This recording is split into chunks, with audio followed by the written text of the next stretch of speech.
Ladies and gentlemen, boys and girls, welcome to the U.S. men's national team versus Belgium. The round of 16 game, the quarterfinals await.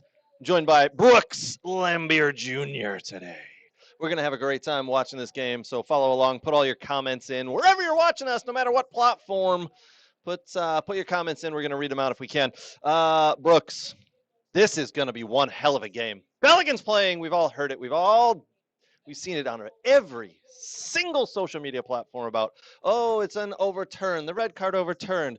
President Trump this, I don't care. Now it's time to get down on the field. Belgium have to play against whoever U.S. puts on the field. Same for the U.S. They have to play against whoever Belgium puts on the field. Yeah. Now's the time to get down and dirty. Let's get to it, buddy. Give me a score prediction before the kickoff here. What I said, I think I said 3-1 yesterday on the recording we did. So there you go. Sticking with 3-1. Yeah. 3-1 USA. Yeah. No De Bruyne in the starting lineup here. No De Bruyne, no Lukaku, but someone did say in our thread that, you know what? Wait for it 20 minutes before the end of the game. If they get a goal, those two are going to bring come those two on. on. Oh, yeah. my word. Oh, yeah. Oh, yeah. Yep. All right. We're about ready for kickoff. Do you know that shirt sold out for Mauricio Pochettino? By the way, I read something that I think it's I don't think it's Tommy Hilfiger. I forgot who it was exactly, but it's like a $400 shirt and it's sold out. Really? Because of Pochettino, yeah. I mean, it's not even that cool looking shirt, is it? Right? I mean, it's a basic navy blue shirt, and I mean, I don't know, it's an old man shirt. It is an old man shirt. Yeah, yeah. It is an old man shirt. Yeah, sure, 100%. So yeah, but yeah, it's beautiful there in Seattle though. That's a nice stadium. Newman Field. Sorry, it was called CenturyLink Field at one point. That's not the sponsor anymore. But as we know, Belgium played their last match, and the USA has played here this match. In the group play. They beat Australia here. Looks like a very red, white, and blue crowd, but it is a beautiful field at Newman Field, and it is even though it's a football stadium, it does always feel like a big, gigantic soccer stadium, no matter if you're watching the men's national team, any NWSL matches, or if you're watching the Seattle Sounders play as well. So, but this will be a good match here, and looks like the sun has moved over, so there won't be too many shadows. Just on the far side, you can see there's a lot of sun, but it's pretty dark mostly. We'll see if that changes or anything, but I think the sun should be way past that. So, I don't know. It'll be interesting to see how this game goes, though. I think it's going to be a great game. I think we're in for one hell of a game. Here's the kickoff. Belgium take the ball in their away strip, by the way. Both teams in their away strip. Yeah. They kick it long straight into the U.S.'s territory. Now a bunch of headers here. Chris Richards got to get rid of it. Listen, if you're the U.S. team, you got to come out strong. Can't make mistakes. First 5 minutes, I want to see you prevent shots on your goal. I want to see you get a shot on the Belgium goal. And I want to see someone lay a hard tackle on one of the star players for Belgium. Yeah. And we'll see how this goes, buddy. So I'm trying to figure out where I don't think there was any player from 2014 because Pulisic didn't make the roster, right?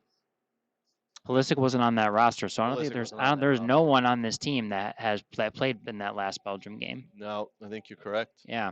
Usually always have a goalkeeper or something, Oh boy, heads up. Oh, what a save by Freeze. See? That's what he had to do. I called that in the preview. Called that one in the preview that you got to be a couple saves you got to make. And there's one. That was a big save right there from Matt Freeze. Matt Freeze is going to have to come up huge today, and I think he just did on the first. What a save! Yes, that's some confidence for your back line. Yeah. We got to get the ball up the other end of the field here. We do, and we got to win this, clear it, and we got to get out there, and we got to push them backwards, and we got to get ourselves out of our own third. Come on, US. Come on, defense. Let's go. Push the ball back up the field. Let's get a little control here. We haven't had much. Referee's going to play a big part of this game. I can just feel it. He is from. He is. Is it Iranian flag? I don't know what the heck that is. Maybe. Iraq. Iraq. Iraq. I don't know. You're just sitting there. Well, let me click on it. No, got to win the header, Robinson. That's fine. Can't. Pushing the guy back, you can't get much on it. Yeah. So it's a little surprising to not see De Bruyne in the starting lineup for Belgium, though, right? He's been so consistent. He's the one they all rally around. They look to get him the ball in the middle of the field. So are they saving him for the last 20 minutes? Is there an issue? Is he injured? Or are they just deciding to play a different game style than what he can provide? I don't know. It's a good question. I don't know. We didn't hear about any injuries. No, we didn't. No injuries and like this shotty. Oh, well, Oh, we're gonna show the replay now. They went back. yeah, Oh, stop doing this. yeah. I hate when they change to replays and it's like in an attacking. They're an attacking threat and then they switch to a replay. I'm like, seriously? That's I think that's actually FIFA doing that. I believe it's Is a it feed FIFA? from FIFA, not Fox, who do that. But USA just getting their feet wet a little bit here, getting up the field, having a little possession, getting back into the middle. That Just sun's holding the ball. bright. I wonder how much is that's going to play into some stuff, especially if you're coming in from a corner from that side or whipping a ball in. I would say what about 10, 20 minutes more, and that sun might be off the field and it goes Yeah. up just into the stands. Yeah, but that could be a dangerous one. You're a goalkeeper from wide. You're trying to read that ball and whipped in. Yeah. I mean, it's bright out there out wide. Well, Belgium's come out here with some intensity here. USA have been on the front foot every game they've played. Kind of the opposite of the game yesterday, where Mexico were playing at home, and England kind of sat in to soak up pressure, right, and not come out and play. Yeah. We've got a little bit of the opposite here, where the away team, which is Belgium, come out and really try to be on the front foot and take the crowd out of it. Yeah. I don't know if they've taken the crowd out of it yet. I know we're only No. 3 minutes in, but that save probably got the crowd pumped up. Oh, for sure. Got us For sure. and hollering. And again, answer some questions. Oh, there you go, Dust. Answer some questions that Freeze has to make a few big saves, and he has. And let's see if we can get on the attack here. Here we go. It's a great ball from Come on, McKennie. Balogun. Obviously, we're, as everybody in the world has been addressing the whole Balogun thing. He received a red card in the game against Bosnia and Herzegovina, and then it was overruled, or not. It was not overruled, but overturned and said it's a suspended sentence. So he'll serve a one-game. Huh? There was something I would read. He's got to pay a fine or something, but the federation is going to pay his fine. Right, of course part. the federation will pay it, but he'll like have to 40,000 serve that of it. ban. Yeah, he'll serve that 1-game ban, at a friendly later in the year or next year. Yeah, no, for sure. I mean, it'll happen, but like I don't know. It was so accidental, that foul. Like that's what, like, you have VAR for a reason. That's why I'm just upset about it. I know some of us in our group here, believe that it was a card. I don't know. That was a rough one. Like, how do I know I'm going to step into a guy when he stops and then I'm trying to stop my traction, then all of a sudden I get on the back of his ankle by accident? You know what I mean? Like, that's the rough part. I like yellow card for sure. I understand. But red card was super harsh for me. That was a great save. I think it was harsh as well, but regardless, right? It was still that referee saw it in one way. The VAR saw it in the same way, so they agreed a red card, and that's the way it went. But even Mark Clattenburg, when he was discussing it, though, said, like, in the aftermath, he was like, he can see possibly why, but he said that's at best a yellow card in his opinion. And that's the difference with referees, right? That's why we have referees who play this game or ref the game, right? Every referee sees games differently, just like we all play the game differently. We all see the game differently, but to have it overturned was a little surprising. I don't think any of us saw that coming. It was breaking news yesterday. It was yesterday afternoon when it became overturned, and now all of a sudden we got a lot of people who are upset because obviously, President Trump said he got involved, and I think he's just putting his name out there. Regardless, you know what? He's on the field. Deal with it. Yep. Doesn't mean because we have him means we're going to win the game necessarily. That's what we always forget. I mean, I hope we win the game and I hope he's a difference maker, but who knows? There was someone in our group, in our Facebook private group, the We Are Soccer group, Brooks, that said, hey, I don't think Pochettino and the U.S. men's national team should actually play Balogun. I think they should take the moral high ground and sit him on the bench. No other nation in the world would do anything for one of their best players. There is no moral high ground. You think Argentina would sit Messi? No, there's no moral high ground in international soccer. Get out of here. This is a men's professional sport. Correct. You're trying to win something that's very, very difficult to do, and you may only get 1 or 2 chances in your lifetime to win the thing. Yeah. So forget that. Like, yeah, I'm sorry. Like, I mean, I'm a pretty moral person, but there's no moral high ground in international soccer. I'm sorry. Even in club soccer, people to get that stuff turned around. You know what I mean? Yeah. It's Nice pressure. Let's win the second ball. Come on, let's go. There we go. Good. I'm fine. If we make Belgium play long, I'm fine with that. They don't have Lukaku up there. Like, I like our odds of winning the long balls. And yeah, if they play long into Chris Richards and Tim Ream and with their quick backs on the outside, I think it plays into the U.S. men's national team's hands. But eventually, Belgium will do what they normally do. Run everything through the middle. Yuri Tillemans and Onana. Tyler Adams, stop trying to push people, dude. Tyler Adams like lost the ball there. Then he's trying to get back in tradition and Who pushing people, and I'm like, stop trying to push people and just force people backwards. Like, who lost their man in the middle there? Who? I mean, that ball fell well, straight what to a Belgian foot. That was Tyler T.J. Adams decided Tillman. to chase. He started to chase the guy to the other side, and Weston McKennie came on over. So obviously, when one of your two of your midfielders on the other side, no one's sitting home in the central part. Should have That's been one what nothing. can't happen. Like, I mean, that's why Portugal and Belgium beat us, on the back to back there because we were not good. We couldn't track guys in the midfield. We lost guys running in the box, and that can't happen. I mean, that should be one nothing right there. That was just a blatant miss by Yuri Tillemans in a great spot. Yeah.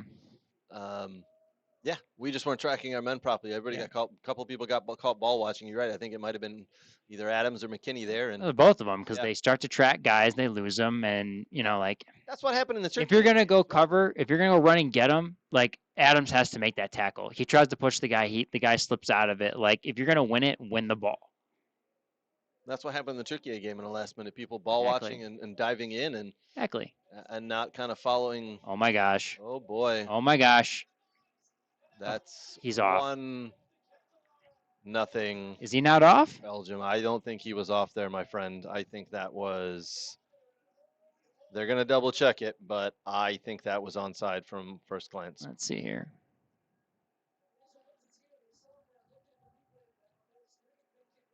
Oh my gosh, guys. We just had a warning shot go across the bow a couple minutes ago, and you got to learn your lesson. Well, let We the didn't ball clear bounce in the box. twice. That's what happens. You can't let the ball bounce in the box. Like that's unexcusable for let the ball bounce in the box. Way too easy for Belgium there. Yeah. Let's take another look here. So they cleared this one. Yep. Switch the point of attack. Close the guy down and look at that. You clear it like that. Dest has to go get that. He can't let that bounce. He misses the track, and the guy comes and gets it, and he's onside. More than onside, yeah. Yeah. I mean that. And then it goes to the legs of Chris Richards. I mean, this is like the error that they can't make. And USA. Now you're in the hole, less than 10 minutes in. Like that's the worst thing you could do. Yep. Not good. Not good. DeCamper scores the goal officially there. Listen, it's the USA have got to clean it up. Their midfield's not tracking the runners. The back line's not clearing the ball out of the box, and that's what happens. Yeah. Now we're on the back. Now we got it. Now we really got to pick it up here and go. Yeah. On the front You foot. need to make sure you score a goal before the half ends, and you don't concede one.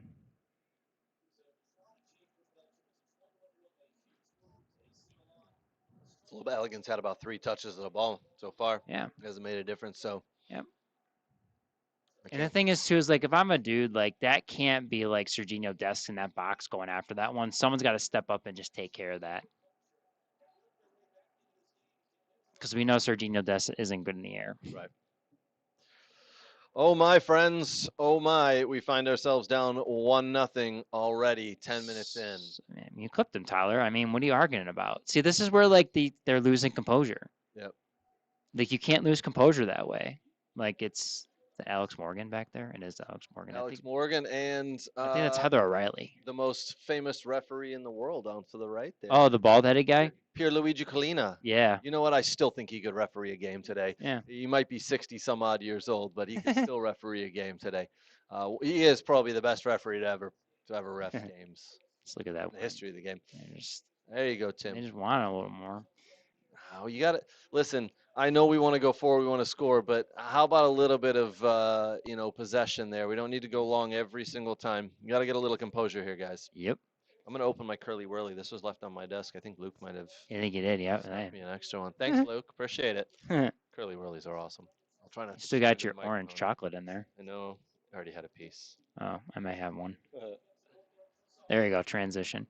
See, this is where I think Weston McKennie just lacks. Like you have two midfielders that are they're two sixes they're playing. It's not really like, yes, Weston McKennie is an 8 in a certain sense, but he's not a technical 8. That's the issue I have. And then, if he's not going to give you anything going forward and he can't turn and get you out of situations, it's just rough because then you're making sure Malik Tillman doesn't get the ball. You know what I mean? If you don't play McKinney there, who do you play? Well, I mean, I would play at least Berhalter will go forward. I would do that, but I want McKennie on the field in some ways, and I don't want Tillman off. So who do you take off? That's the question. That's a Like, great question. like, is it Des? Like, do you put McKennie out wide because he's played out wide before? Like, what do you do? Like, that's the question. And that's the thing is like Weston McKennie does certain things very well at Juventus. Yeah. But I think it's because It's organized. it's And organized. with Italian soccer, there's no real thinking. He's athletic, so like he has a lot of time to turn and whatever. So there, but like when it comes to international soccer, he's just a different shell of a player. Yeah. And I don't understand. I think Weston McKennie's been pretty good through this World Cup. He has, but like he's had good spurts here and there, and hasn't played poorly. And now some pressure in our final third. Yeah, that's a good step by Adams. Can't foul there though. There we go. Got to follow your men out there, man. For me though, for like the quality of the McKennie and what he's done at the club level, that's where I just like am like, okay, like I know you can defend, but like you need to do a little more. Get out. Come on, Christian. Oh my gosh, close it down. Just cannot clear the lines right now. I mean, Freeze has it. I'm surprised that didn't result in another really good shot. Well, exactly. It was close. They really just cannot clear their lines right now. There you go. Turn them play the other way, which he can't do. He didn't even look to do it. He only wanted to play one side. You know, like that kills me. He doesn't have vision. We've got to get McKennie out of that middle because Tyler Adams needs to be the one receiving that ball and turning and switching the play. Weston McKennie just doesn't seem to have that in him today. No. And I don't know if it's Berhalter, but you definitely need some other defensive midfielder right now.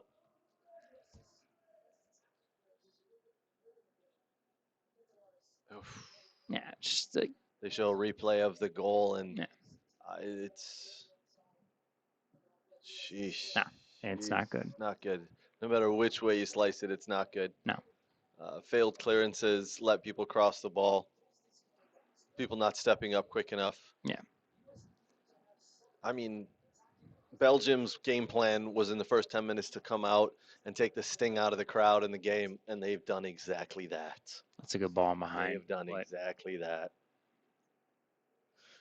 Shout out to Dog and Pony Show Brewing. We would be there, but unfortunately, we need to do a live stream from our studio. But most likely in the next couple of days, we will be there having some beers. So shout out to everybody who's there drinking beers in Oak Park. Dog and Pony Show Brewing. Okay, you have your feet, dude. They're gonna close you down.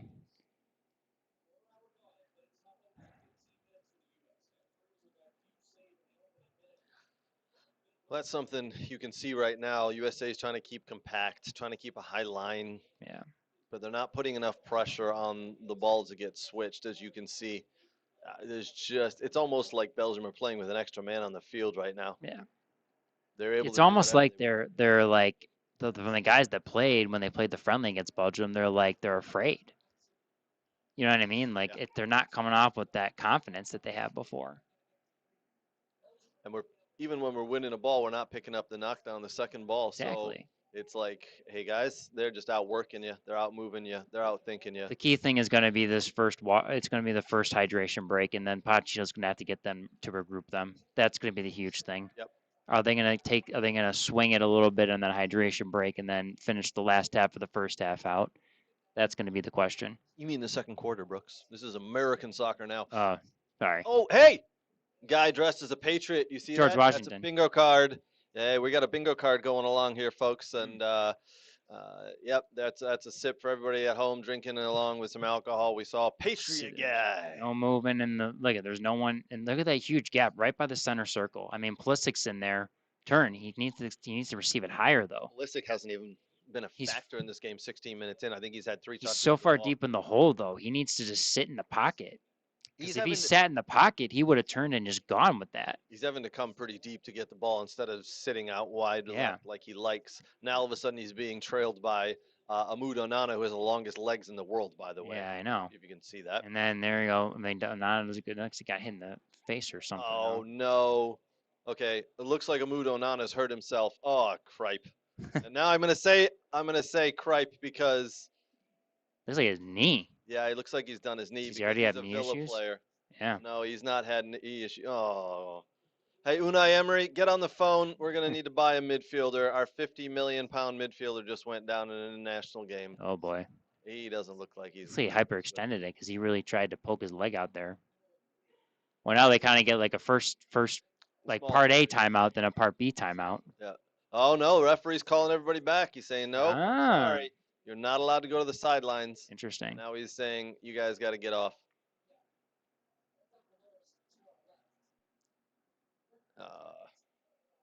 For the USA team, that's actually a good injury to have happen. I hate to say injuries happen for a good thing, but Mm-hmm. for Aston Villa, that's not a good thing. I hope he's okay. Let's see what he did Big here. Villa fan, obviously, I guess. Oh, he landed weird on that knee when he came down. Looks like it was straight. Yeah, it went sideways a little bit. Yeah. Oh boy. Yeah, he grabs his knee right away. Yeah. He's walking, but the question is, can he run on it? I've seen a bunch of people do their ACLs, Brooks. They get up, they walk off, and they're like, "Yeah, I think it's okay," and then they do one little turn, and they're like, "Nope, it's gone." Yep. So he doesn't look like he's in. He's good limping. shape. He's limping. Onana is trying to decide whether he wants to come back on the field or if he's going to be done. Yeah. I have a feeling he's going to be done very soon here. What do you think of our new graphics there, Brooks? You like those? Yeah. Pretty They look pretty snazzy, nice. Yeah, with the little windows and right? whatnot, and then the Yeah. players and Put your name below there. yeah. I'm in red. You're in blue. Yeah. Pretty snazzy. Yeah. All right, the game's back underway. It looks like Amudanana is still off to the side. They're trying to decide if he is going to be coming back on. Maybe this is the opportunity. This is what the U.S. men's national team need, man. They need just a little bit of a spark. They got a minute break. They got to organize. Yeah, it looks like He's done. Looks like he's done. He's got his head. I mean, I Still mean holding that's what I would do, dude. If I went, I mean, who's coming in? 20, huh? Let's see who's number 20 at the roster here. Of course, That's it happens Hans to be Onana. Vanaken. Yes. Hans. Vanaken.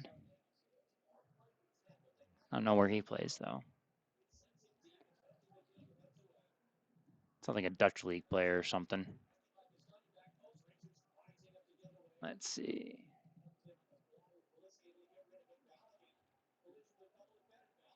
There you go. Thibaut Chip in. that. He had the touch. Yeah, read that pretty well.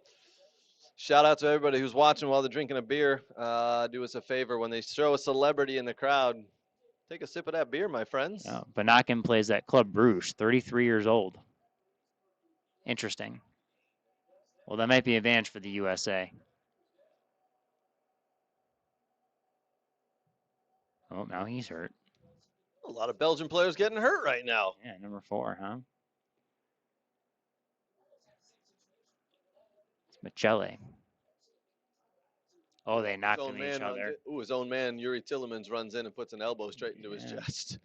Yeeks.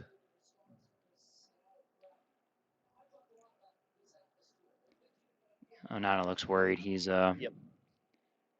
Unai, get on the phone. We need a midfielder ASAP because he might be done for a while. Well, this is an advantage. If they're going to put a 33-year-old on Onana's going to come out, like this is an advantage to take advantage of the midfield. No. That's a terrible pass. That's not a. They don't play a square ball like that. That's almost won the ball back. Yuri Tillemans getting up. That's a foul. Yep. Foul number of that. That's Luka Balco. Luka Balco. Yeah, he was trucking, man, and then he trucked over. Tyler Adams. Yeah. Tyler Adams did a good thing there, right? Just puts his body in the way, and gets, takes a little bit of a shove in the back, and then falls over and gets the foul. So, yeah. Gotta find my screen back here. Well, game's changed a little bit. Yep, definitely. It's a couple subs. Or not a couple, but one sub, one big sub. What are you doing, Chris Richards? What is going on? Do not do that. Like, just clear the ball. Jeez Louise. Kevin Fowler, thank you, buddy. Appreciate it. Hoping to have a good show here. Hoping for a good showing from U.S. men's national team. So far, 21 minutes in. Not so good. No. Not so good. Appreciate you, man. That's easy. If you're feeling pressure, just clear the ball wide. Just take this loot. Just take the throw. Just give him the throw. Yep. Jedi getting high on the field here, getting in front of Pulisic. You almost want to see Jedi just stay not so high on the field, get behind Pulisic, and leave that space for Pulisic to run in. Yep. You ran into that space, took a defender, and now everything's gone, and forced Pulisic to do one thing: come in the middle and pass the ball, Yep. which plays into Belgium's game plan. Play it out wide, Tillman. Come on, you can't do tricks and flicks. Come on. All of a Simple. sudden, USA think they get into the final third. They think they're Brazil or something. I know. They got to play simple. It's got to be simple.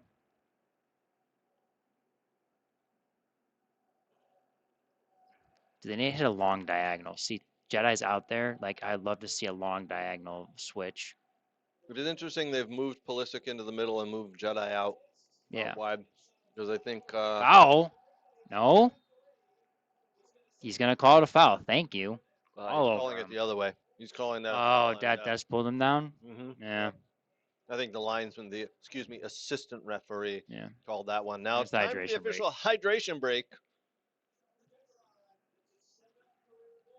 But yeah, just like McKennie gives up on it. Like, I mean, McKennie could have blocked that one too. Dest was right behind the camper there, so he's got to be better. No, for sure, 100% he does. 100% he does. But like, I mean, Dest has to like but also Freeman shouldn't clear that right back up in the middle of the box.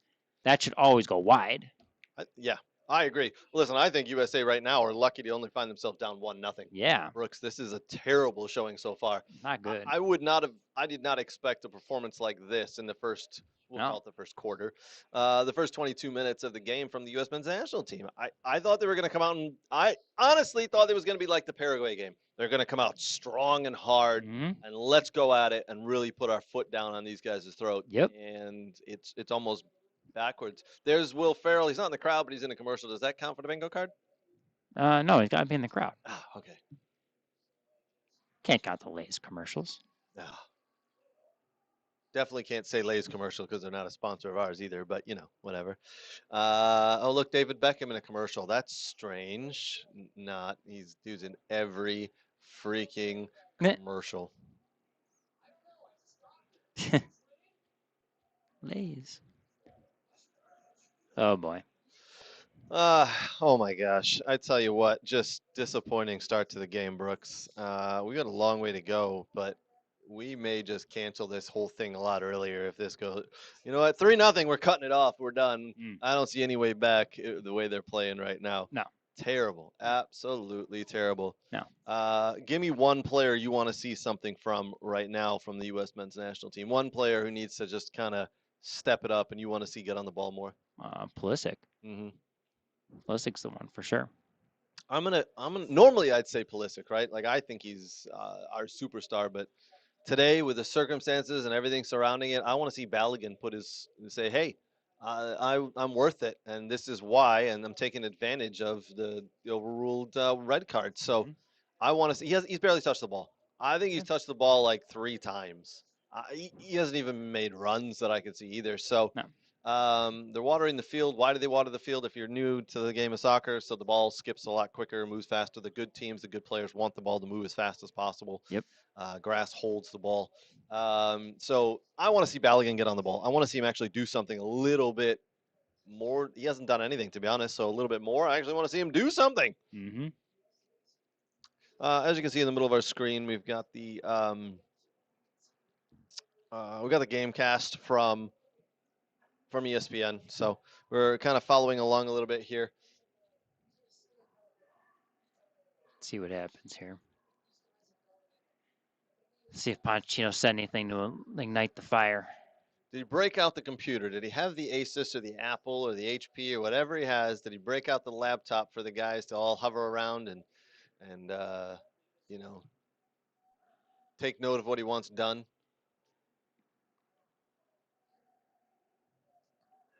Yeah, this is just too easy for Belgium, and they're not even working hard right now. No, I mean, I don't know what they're sitting back for.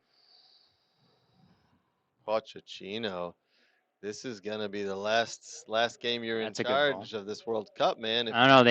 They offered him possibly another contract for another 4 years. Well, for this World Cup, this could be the last game, right? If they don't pick it up. Sure. Here we go. Get the ball out wide. Is that Jedi? You just gotta whip one in, dude. You gotta put pressure on him.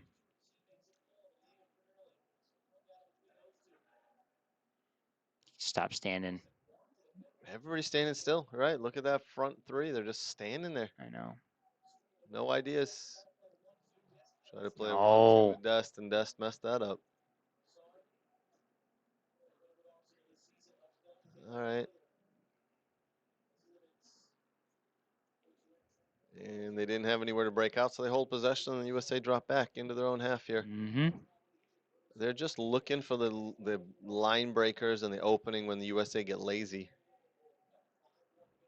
They look tired, which is weird. I don't know why they look tired. Shouldn't it be the Belgium team that's more tired? They went to extra time, well deep into extra Well, time. yeah. Blazing Yeah, sun. that the U.S. are just too relaxed. Yeah.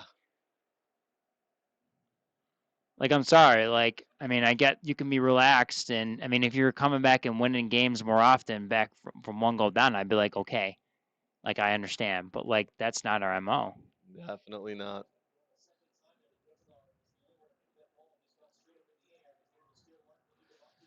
Whew. All right, who we got there? That's Jason Bateman, right? No, maybe not. Maybe it's a Seattle musician. rock music legend. Is Oh, that Eddie Vedder? maybe, yeah. I think it might have Eddie been Eddie Vedder. Vedder and his daughter. Yeah. All right, there you go. Bingo card, folks. There you go.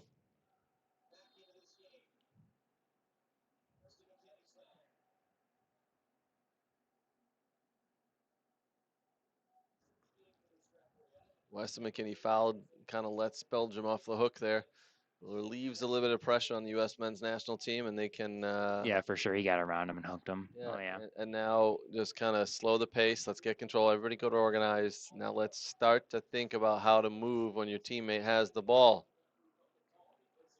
Because they're pressing you with one man, and it's really bothering us. You've got to break lines. Like, this is a thing where you've got to break line. There we go. Finally, someone played a diagonal ball, switch it, but it's got to get there on the fly. It's just too slow, right? And Yeah. now, here we go. Pulisic. See, you got to dribble and beat someone. There you go. That's a foul.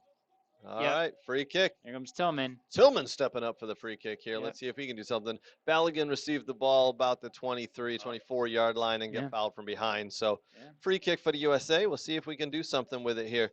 Nice ball in from Pulisic. I think he was looking to get that ball back. Balogun had no eyes of giving that ball back to him, by the way. They got a little away for a soft foul, but, you know. Yeah, I'd say a little bit of a soft one, but we'll take it. Yeah. There's out the door. Josie, former U.S. men's national team player. There is your another bingo card. Kind of have a lefty in. You can have a righty on this one. It's almost the exact same spot that the Bosnia and Herzegovina kick came from, right? It may have been a little more left, but it was pretty much left center. See if Tillman can put it up and over the wall here. They got a draft excluder, so the big boys in the wall are going to get up, jump, and not have to worry about the ball going under them. Yep.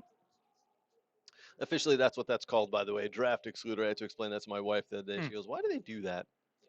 Oh, it's in! Oh, my Lord! Wrong foot's Courtois. Wow. Did that take a deflection, or did he just wrong foot him? I don't know, because that ball just went the other way. Did he purposely hit the outside of his foot? I'd say everybody thought he was going to go up and over the wall. I think he went to the side of it, and Courtois was caught cheating. Wow. 1-1. Wow. 1. Didn't expect that. 1. Wow. Let's see here. Let's see from. They should have an angle from straight on. Officially 1-1. There we go. That's what they needed. Well done, USA. Let's see. Here we go. Tillman again. Let's see what he does. I think it went off someone's head. It does. It takes a deflection. Number 20. The sub. The sub. Yeah, they got Von Hockum. Courtois had that the entire way. He did, and then it went the other way. Deflection. Yeah, that's what happens, though. Kids, that's why you put the ball on goal, because you never know what's going to happen. Von Hockum, a little deflection, and it's in the back of the net. 1-1. There you go. Goal's a goal. Game back on. All right, let's pick some momentum. Let's go back the other way. Yeah, keep going, Pulisic. They don't ask how, they ask how many. That's a foul. Give him the foul. Oh. Really? He was pulled, and then he wasn't. No, man.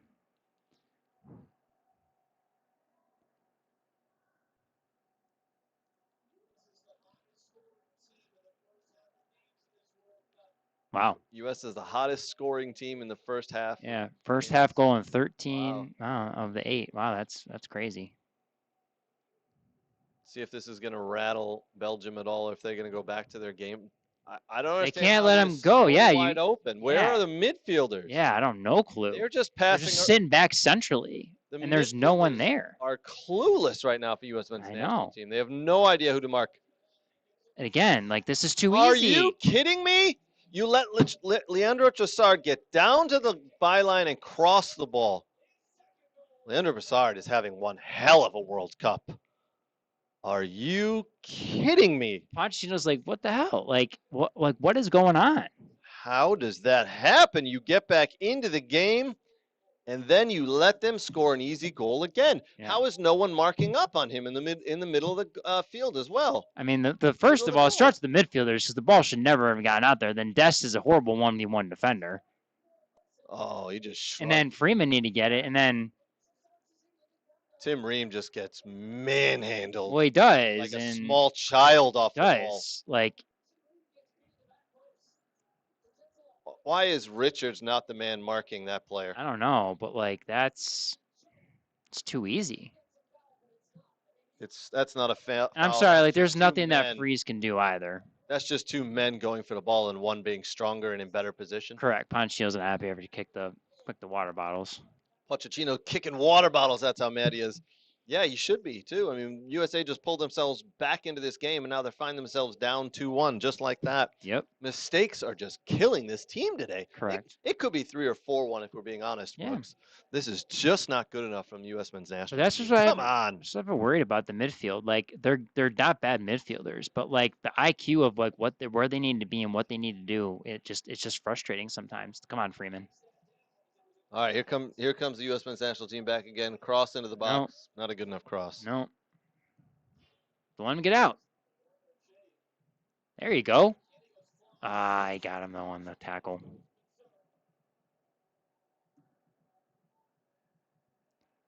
What's he begging not for a yellow card? He's gonna get one. He got him on the leg. If you have to beg for a yellow card, the referee knows you did something silly. So guess what? Correct. He just walked away. Oof. Oh yeah, he got him with his back foot.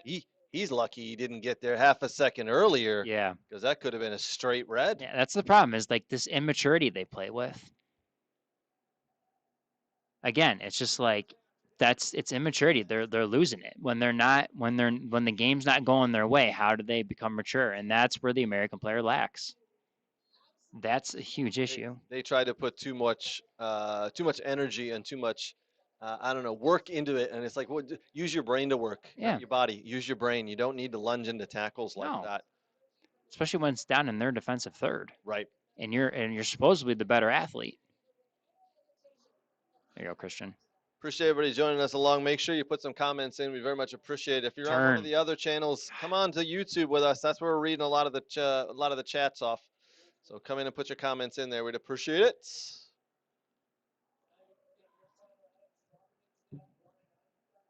Oh, and by the way, if anybody puts a super chat in, that'll cost you $2. Brooks is going to yell yeehaw, and I'm going to get a beer and down it. So we'll see if that happens. Okay. A little bit of possession here from us. I think, honestly, I don't think it's that we're possessing the ball. I think Belgium just said hold tight. Yeah. Let's organize for the last 10 minutes at a half here. We don't need to do much. Just make sure we're organized and they don't go forward. That's a push in the back. That's got to be a foul on Belgium. That's 100% a foul. Referee's letting a lot go. Let's be honest. He is. It's not dirty. Just little pushes and shoves. Play your keeper. Just play your keeper. What are you doing? Why are you doing that? Is so close, dude. And it's Trossard. Like, he deals with that on a daily basis in the Premier League. Yep. It's just quickly play your keeper. Get out of it. Leandro Trossard has created 17 goal-scoring chances in this World Cup. Yeah. One of the most creative players in this World Cup. He just creates chance after chance for this team. Yep. And we let him do it. You keep giving him the ball, letting him have the ball out there, he's going to do it again. Yep. Got to shut him down. Look at that. 8 shots to 1, 4 shots on goal to 1. Whew.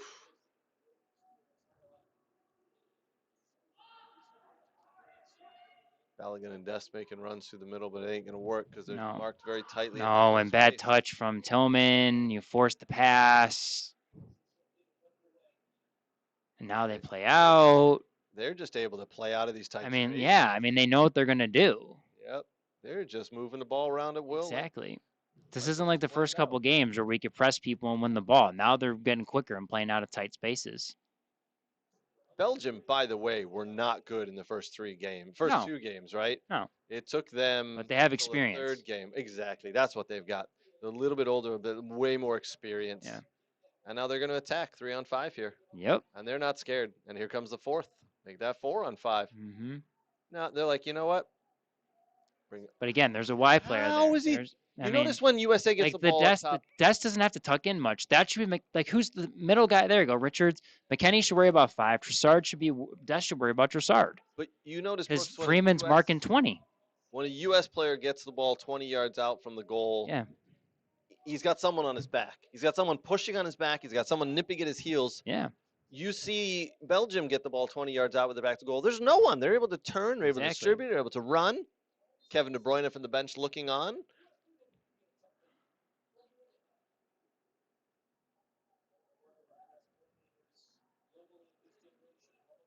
I guess the change for Onana in the first, 10 minutes hasn't really hindered Belgium at all.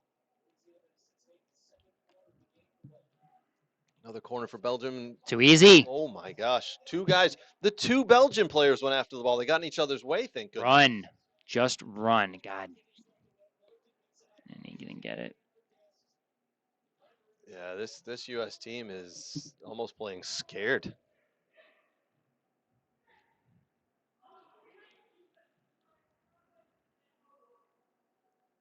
It's just why we have struggled to beat top tier European top teams. Yep. It's just I just don't get Whew. it. Like Hot in here and not hot out there on the field for the U.S. men's national team. I Yeah. tell you, it's sad to see at the moment. This team's got to pick it up here.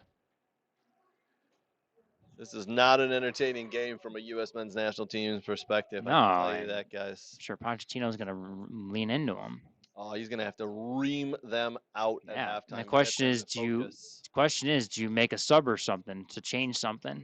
There's subs that have to be made as soon as possible. I think at half you make a sub. That's the question. Do you bring in I mean, I'm sorry to say, but does it make sense to bring in Austin Trusty for Tim Ream? Because Tim Ream, they got Austin Trusty, I think would have got that header on the back, and it will only still be 1-1. What you lose with Trusty is obviously that passing range, that Sure. control with the feet. Sure. So you're just asking him to win balls in the air and kind of.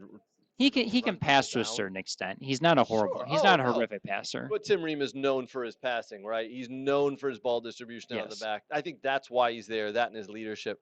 That's not what Trusty brings. I mean, you take Dest out and put Reina in. I think that makes sense, to be honest with you. I think if this scoreline continues, we're definitely going to see in around the 60-minute mark, Reyna. See, there we go. Plays the ball, can't get to his defender. It was a stupid pass. I think Reyna is definitely going to be needed in this game. Needs someone who can get on the ball Yeah. and run with it because Pulisic doesn't have enough space. They're just closing him down every time he gets the ball. The question is Haji right? You put out, is it Pepe Haji right or whatever? I don't know. You got to maybe go with two forwards at some point because Yep. you're not able to put any pressure when they have the ball in the back line. Yep. You're not able to create Which enough is with weird just because one they've gone forward. with 2 forwards so many times. I'm surprised they changed that because it was so good with Balogun and Pepe. Yep.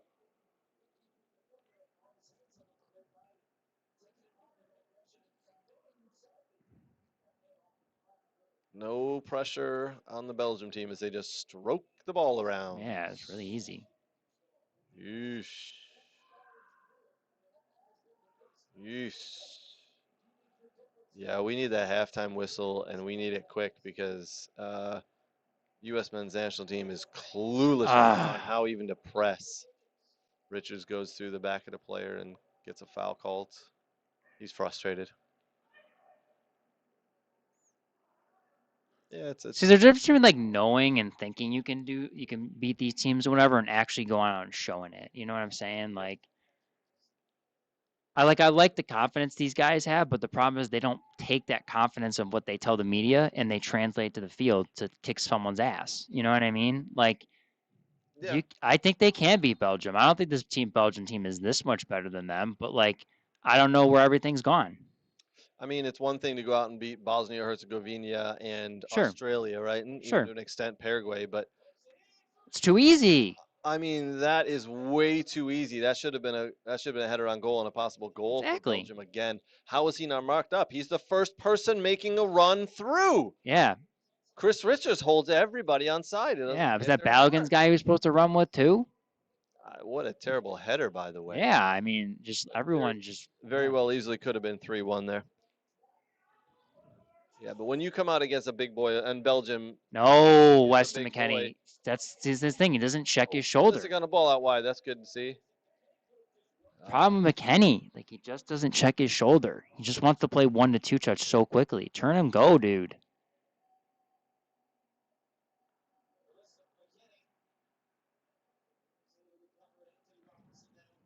You know, I don't really believe in the FOP mob ratings, but they do hold a little water, right? They do show something. Yeah. And right now, Weston McKinney's actually getting a 6.2, which I don't. I think it's worse. It's less than that. It should be anyway. Tim Reams. Weston McKennie on Google is a 4.9. I believe I that. believe a 4.9. Yeah. And obviously the highest player is the forward for Belgium that scored twice. He's a 7.7 Yeah, right now. Decalier. Yeah. Best U.S. player is This is Tillman with a 6.1. But see, here's the funny thing is they've got Thibaut de Courtois as a 5.5.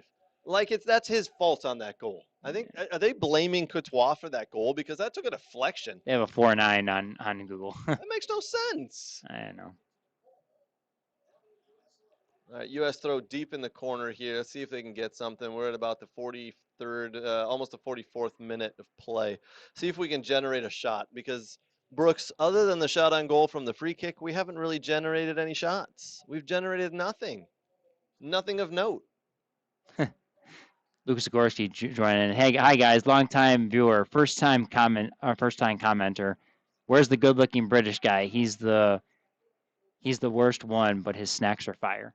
Oh yeah, Craig's got your snacks there. There's the curly whirly, dude. Yeah, these snacks are the best, dude. Yeah. Next to the second curly whirly, and that orange is going to be gone by the end of the night too. By the way, chocolate orange, I should say. Yeah. Dropping that chocolate everywhere. Come on, USA. Yeah. Ah! See, there's a chance.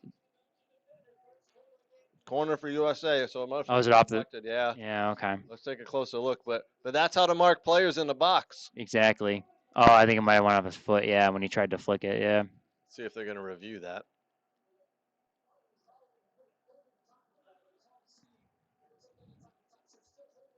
Yeah, they're still waiting to see if this really comes off of. Yeah, he's holding it, isn't he? Or from Balogun. Yep, they're holding the corner up to make sure. Nope, it's a goal kick. Balogun. Yep, I'm not shocked. Not shocked. Oh boy, oh boy, oh boy. That's all I can say. The USA going to go into this halftime right now. We haven't had how much extra time is added, but they're going to go into this half down in 6 minutes. 6 minutes. And they need the half. He got it right. I mean, Balogun totally whiffed on that one. Yep.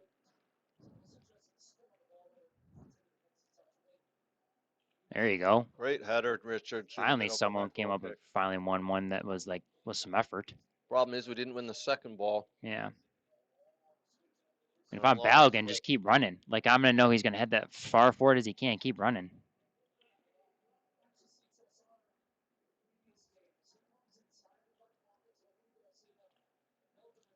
USA still haven't figured out, but everything runs through Yuri Tillemans. I know. Everything runs through him, and he just saunters around. He gets the ball, and there's no one on him. Yep.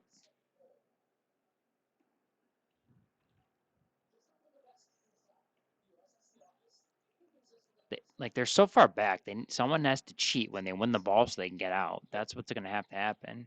Is Balogun? He's up top right now, yeah. But now he's coming back down, yeah. Yeah. So when we outlet the ball, there's no one up there, and it just comes right exactly. back down. And now we can't clear this. Now it takes 3 guys to get away from Troussard. He still keeps it in.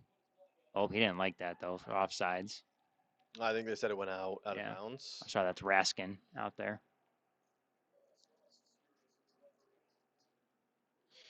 So my bad. I think Raskin has 2 assists. Yeah. Raskin's one of the assists. So that was Raskin that's been giving him issues on that far side. It has not Troussard. Troussard's 10. Raskin's 23. Didn't Troussard have the assist on the second goal? No, Raskin was the second one. Troussard was the first one. Go get him, Jedi. Jeez Louise. This Belgium team's just outthinking USA right now. I know. They're just going to slow it down, let everybody come back in. Yep.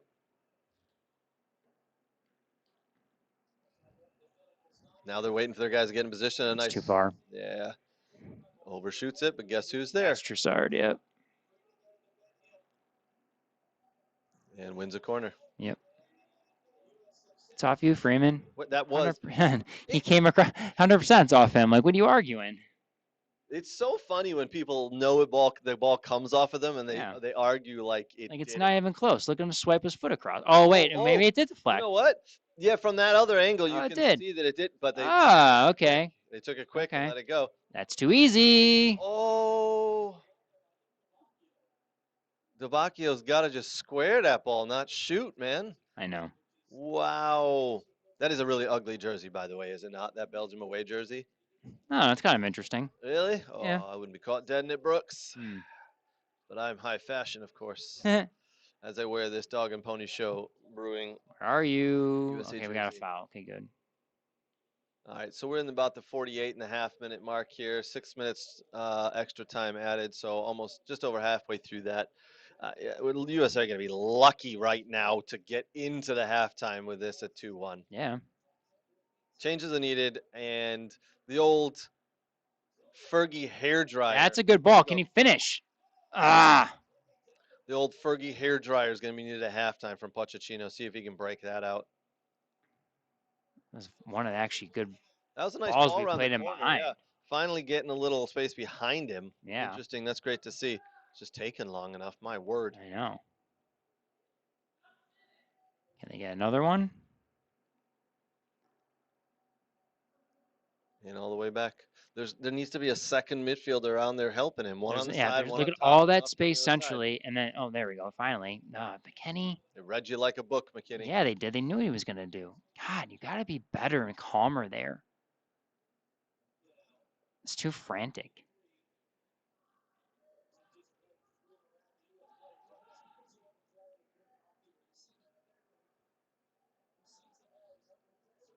Just Belgium are relaxed. Just relaxed right now. No pressure. Switching the ball with ease. Yeah, I just overcooked it a little bit there. Yeah, I mean, I would use that as an advantage. Try to get one more attack. Yeah, about a minute left here. Let's see if the USA can at least get a shot or something here. Almost with Balogun getting around the corner there. I think that would probably be credited as a shot on goal. Yeah. Should be. Not sure why Courtois didn't come out and just put his hands on the ball and slide for it, but no, I'm not going to tell him how to do his job. One of the best in the world. I'll just say this. I don't think Adams and McKennie are elite passers of the ball, in my opinion. I think they're very good defense. Like I've always said, they're good defensive midfielders. But look at Adams. That was careless there. Yeah. There you go from Tillman. A good job to get out of that one. Go on, Dest. Go. Run. Yes, come on. Get over Pulisic. That's ours. It's a corner. So Balogun gets around the corner again, tries to cross it to Pulisic in the middle, but gets hits off of a Belgium defender, and we get a corner. Leighton has got to get the corner off in the next 10 seconds here, so the whistle will blow. But Freeman there gets, or Tillman, excuse me, got through the legs there. Really nice little play to release down the corner. Yep. I mean, finally, maybe it's a bit too late in the half here, but we see a little bit of pressure being put on. Even if they don't score here, they need like a positive like pressure on goal here. You know that like you made them work for it. Right. I don't know why they want to go short. Everything should go into the box. That's That's too easy to Courtois. That's right in his breadbasket. And that's the end of the half. Yeah. That is way too easy. Not a single U.S. player challenging for the ball. Courtois is just on his own, all alone, brings that ball down into the breadbasket. Very nice for him. I mean, you guys keep doing that, it's just going to be too easy.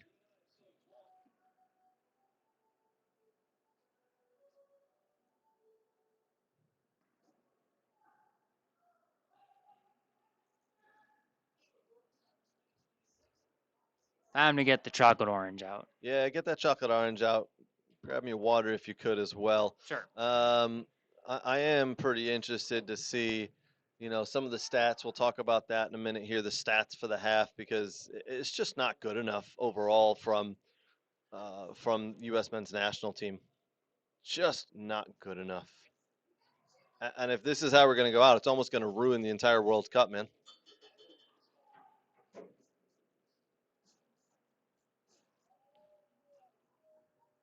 Ooh, cheers. Thank you very much. Oh, another David Beckham commercial. That's strange. How weird. Said no one ever, because every commercial has David Beckham. That guy has made so much freaking money from these commercials. It's ridiculous. Verizon, Home Depot, Lay's, Lenovo, and there's another one. There's a fifth one. Pepsi? That's a Lay's maybe as well. I don't know. Yeah, it's right there. Thanks.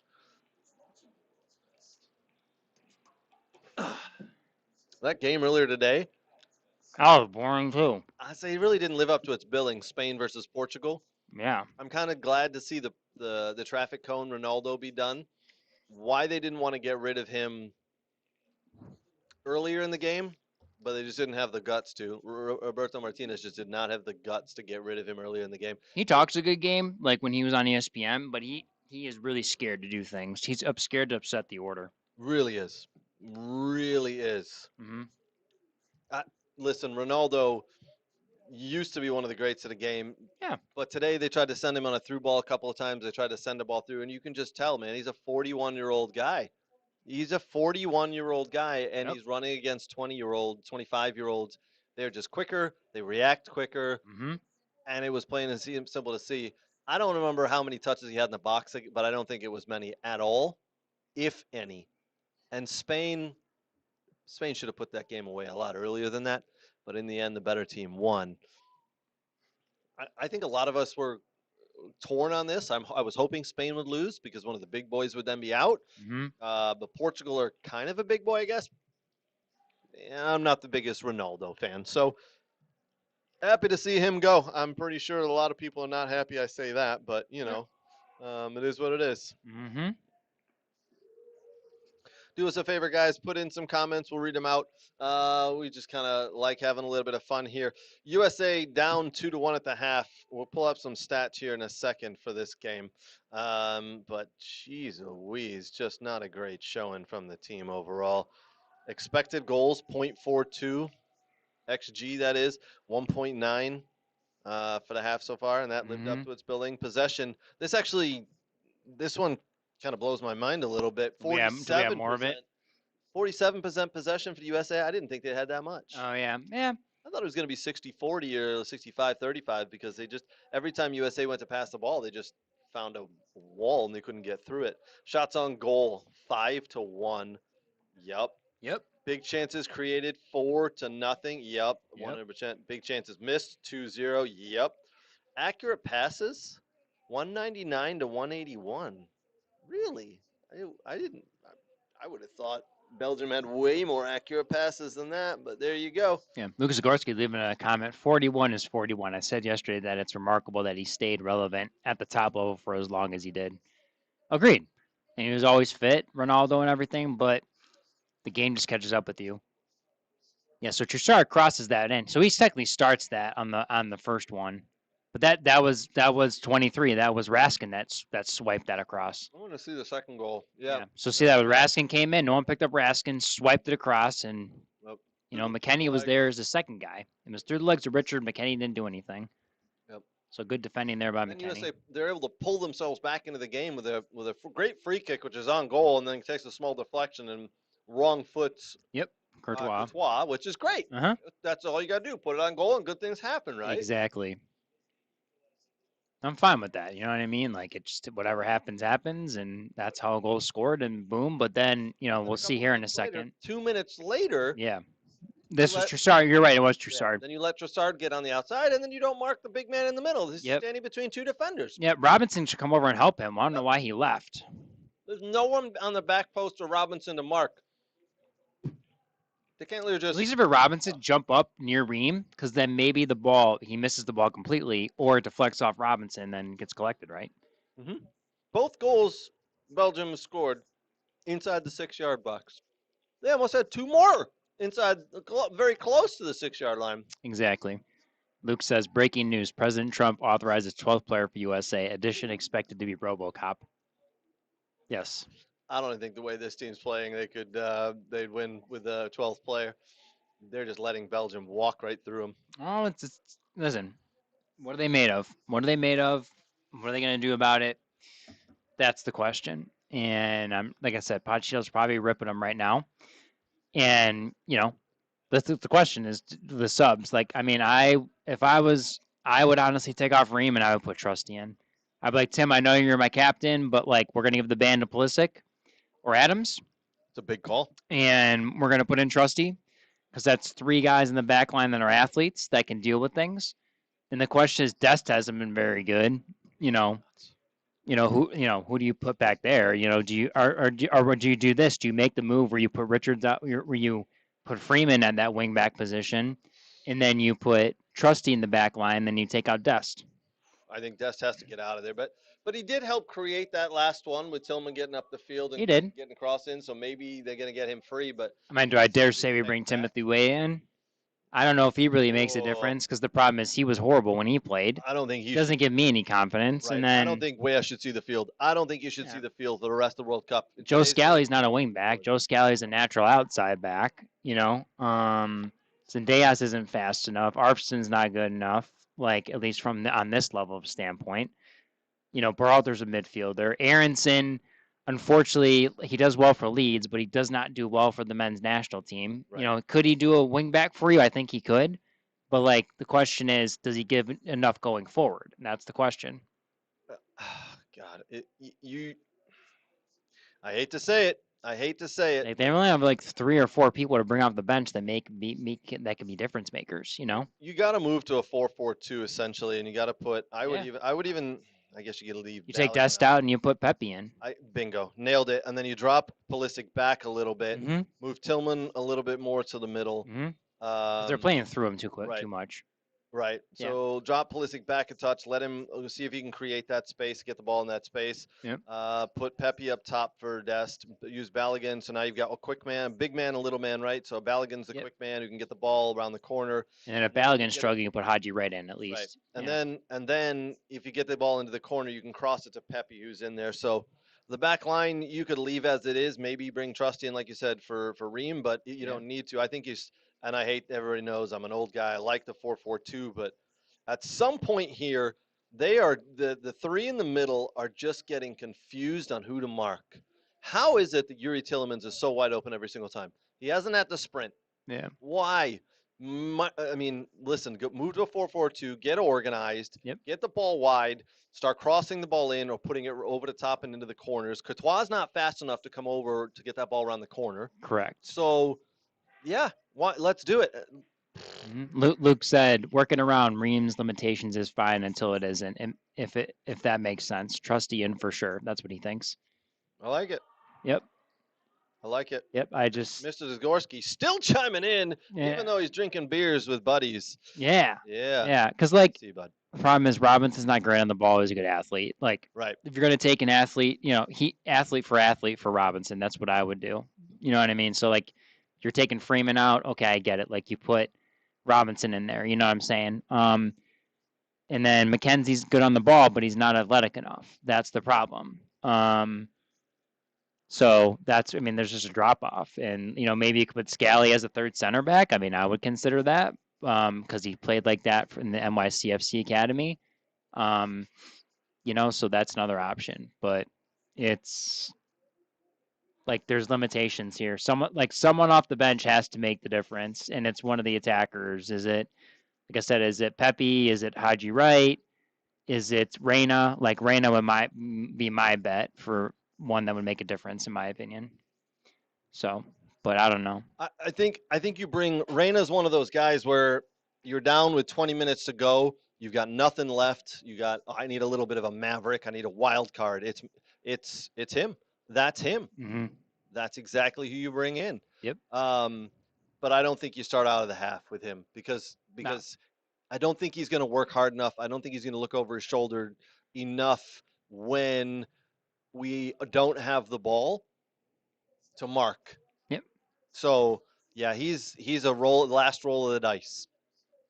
Yep. That's Oh, Luke didn't end up going out with the boys. Couldn't leave practice day one early as I planned to. Great to see my varsity boys again. Oh, it's guys, Wild Lake Northern guys. Yep. Forgot summer practices and whatnot are starting, camps and whatnot. oh yeah, man, it started earlier and earlier, huh? Yeah, yeah. Good lord. Argentina and Egypt, and then Switzerland and Colombia. Those will be some decent games tomorrow. I'm looking forward to that Colombia game. They're my dark horse. I know I say it every time, but man, they are so good, They man. are. I'm telling you what, Luis Diaz is one of the best players in the world, and there's a reason, Yep, absolute reason that Bayern Munich went out and bought him and paid all that money for him. yep. All It's right, gonna suck if the three host nations go on in the round of 16. I'll tell you that, like, because Mexico lost, Canada lost, and then I'm like, can at least one of them beat someone so they can get to the 8?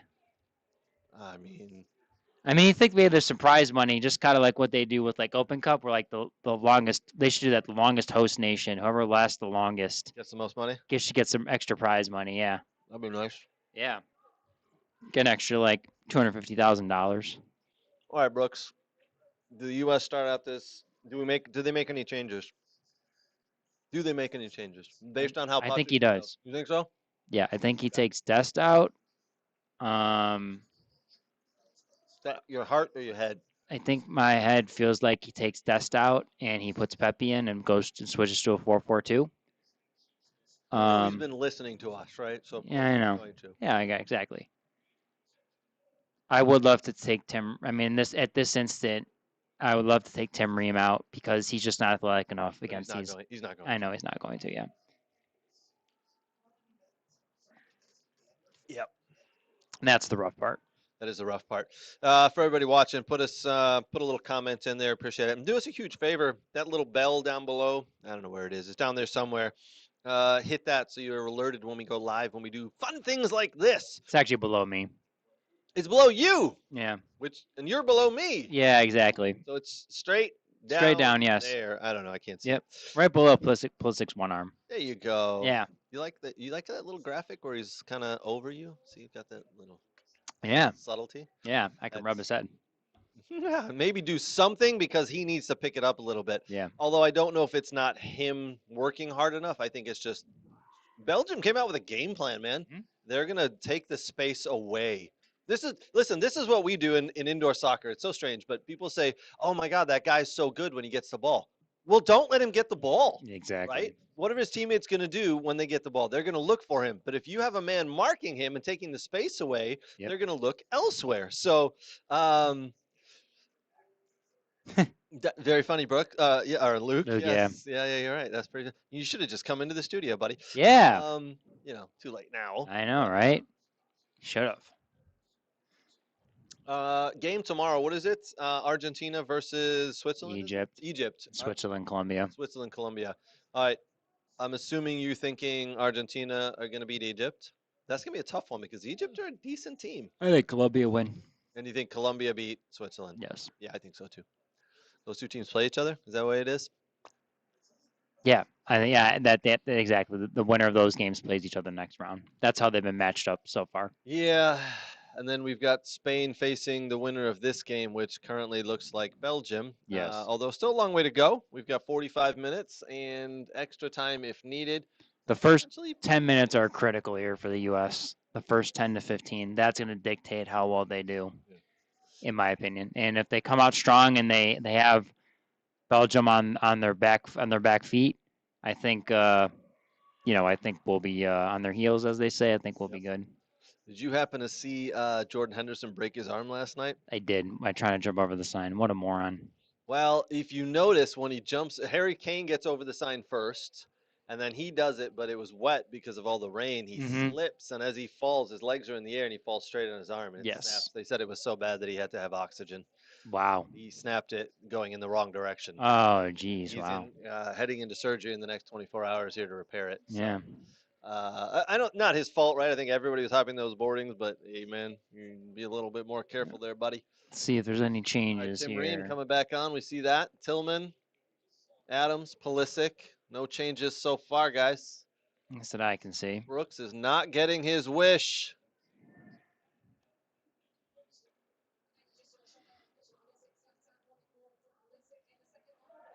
Everybody wants more from Pulisic. Everybody's hoping to see a little bit more from Captain America. Yep.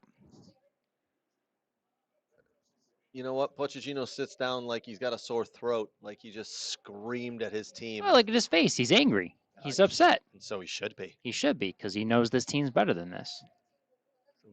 Brooks, I'm not. Oh, There's Reyna. Gio Reyna coming in. Is he coming in for Dest?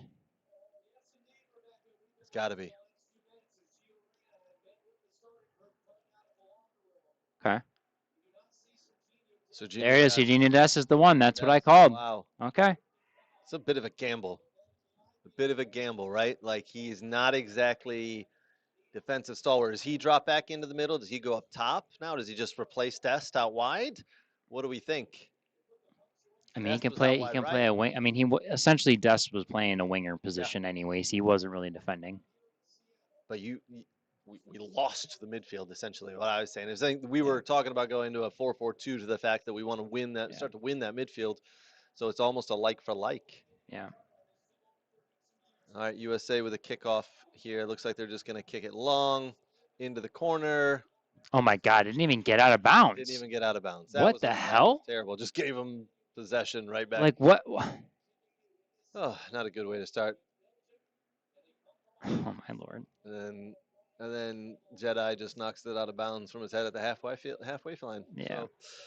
So, not a great way to start the half, guys. Oh my Lord. Not a good way to start the half. All right, come on, we got to pick it up here. Let's go, USA. I think they went to a 4-back.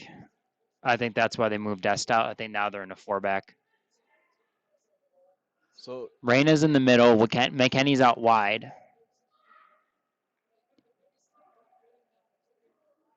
I think you might be right. Yep. I think Freeman's just a natural right back at this point. Yep.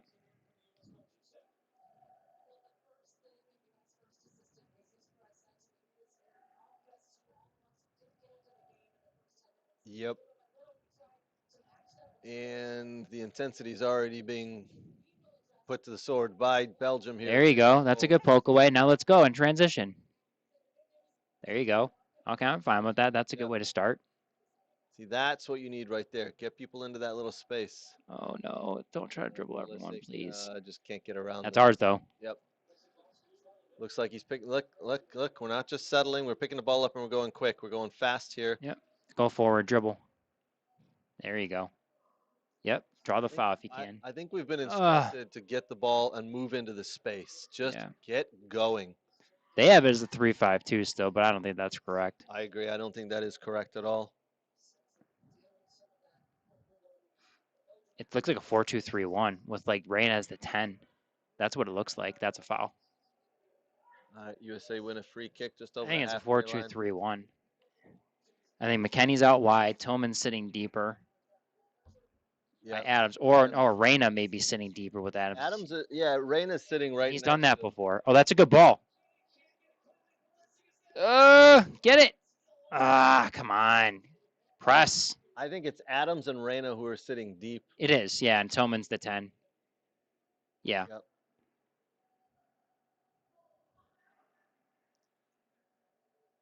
They're still passing around with ease though right now, right? Like Belgium are just. I mean, that's better. That was better pressing to get. There you go. Just took a little bit to get to it, but it is better. Now look, get into the ball in the middle. Push the ball to the middle and have him turn. That's it. And that's something Reyna's really good at doing, by the way. He does. He can turn in the midfield. That's one advantage we have with him now playing central.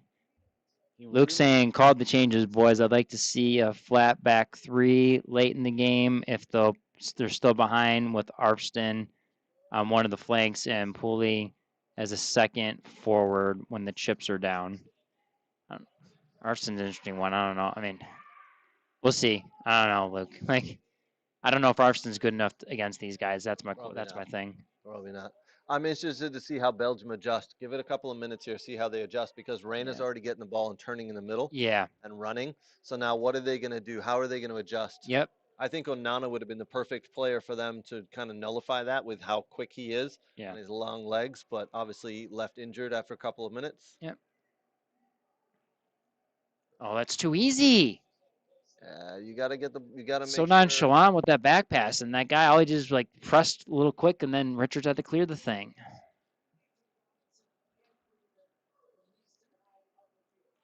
Oh, Luke knows he does. I don't rate Max Arfson, but he hasn't had a look yet. That's the hardest part, though, Luke. I would say, dude, is like I know he hasn't had a look, but like when you never played and you come in cold, like that's I don't know. It could be a double-edged sword. It could work or it couldn't.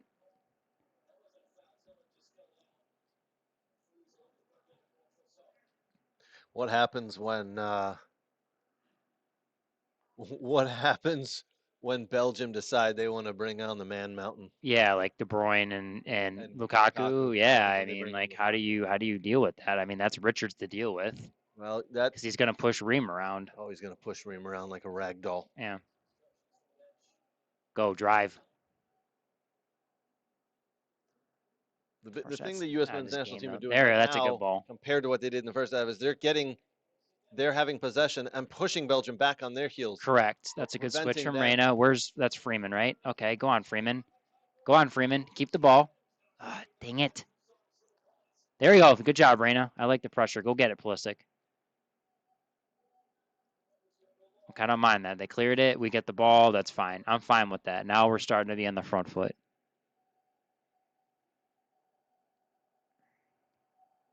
There you go. Turn. No foul. No foul there. Oh, nice ball. That is a good ball. Reyna, track the guy behind you. Robinson, go get number 8.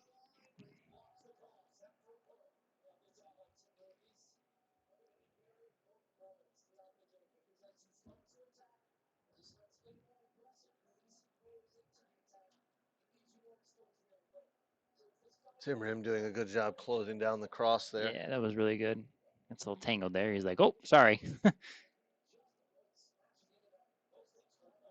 right, they need to mark, guys. Don't lose anyone. Belgium lined up. Like, this center forward can't get a hat trick. Like, that's ridiculous. He shouldn't. Oh, okay, good clearance. Step out. That's Freeze all the way. Good. Okay. Terrible cross from Belgium there. Correct. Well done for Freeze to come out and claim it. Hold it up here. Okay, now he's going to play. All right. Long diagonal to Freeman. Much better start from the USA here. They need to get it off this one side, and they need to hit a long long diagonals are killers. I love long diagonal balls from the back, from the center back, because they can really shift the team. You're an anti-Pep guy, huh? Well, when you can't play through the middle like this, you need to figure out other ways to do it. Sure. And I do think a long diagonal ball from a center back that can ping it, like it can easily disorganize a back line, especially if a guy like Pulisic. Old school. That's not a foul. Old school switch. It's important though. Like it's just if you get, especially a guy with pace, like if you get it on his foot and he takes the touch in the right direction, and it's a one-on-one, it can be very good. Oh, come on, Christian, please get up. Looks like Christian Pulisic's still down, kind of hurt here. He went to review it. He went to take a shot, and the player got in from behind him, touched the ball, and Pulisic kicked the bottom of his foot. Yeah. I think Pulisic's just hoping something comes out of this. Maybe. Yuri Tillemans gets. He kicks him in the back of the hand. You know what I mean? Like it sucks. It does. It sucks. Bad. But like that's not a foul. That hurts. Oof. Yeah, it sucks. Like he did. He wants a foul, but it's not a foul. Hey, Chris Brady, our guy. Yeah. Right in front of the referee, he said, "Nope, we're moving on." Normally, that usually hurts the guy who sticks his leg in there, but not so much this time. Yeah. Christian Pulisic took the brunt of that one. Yeah, Luke leaving a comment for Arfson. I don't know, man. Like, I get it. Like, I get Ponch brought him. Like, I do. I understand. I don't know. Like, I mean, Rodin's not going to play. I mean, you know, maybe if they're down 3-1 or 4-1, he'll get junk minutes. You know what I mean? Just because he's in Seattle in front of the crowd. But, like, I don't know. I mean, there's a lot of guys that get brought that just don't play, unfortunately. I don't know. Like, sometimes that's your just best left back option, you know, like for your secondary. But he's not. There you go. Pick up the second ball. That's what you need. Pick up that little knockdown. There you go. I don't know. It's a complicated one, Luke. That's for sure. I would love for all 26 guys to be good enough, but that's just not the case all the time. That's a great ball, by the way. He needs to bring that down. Terrible touch.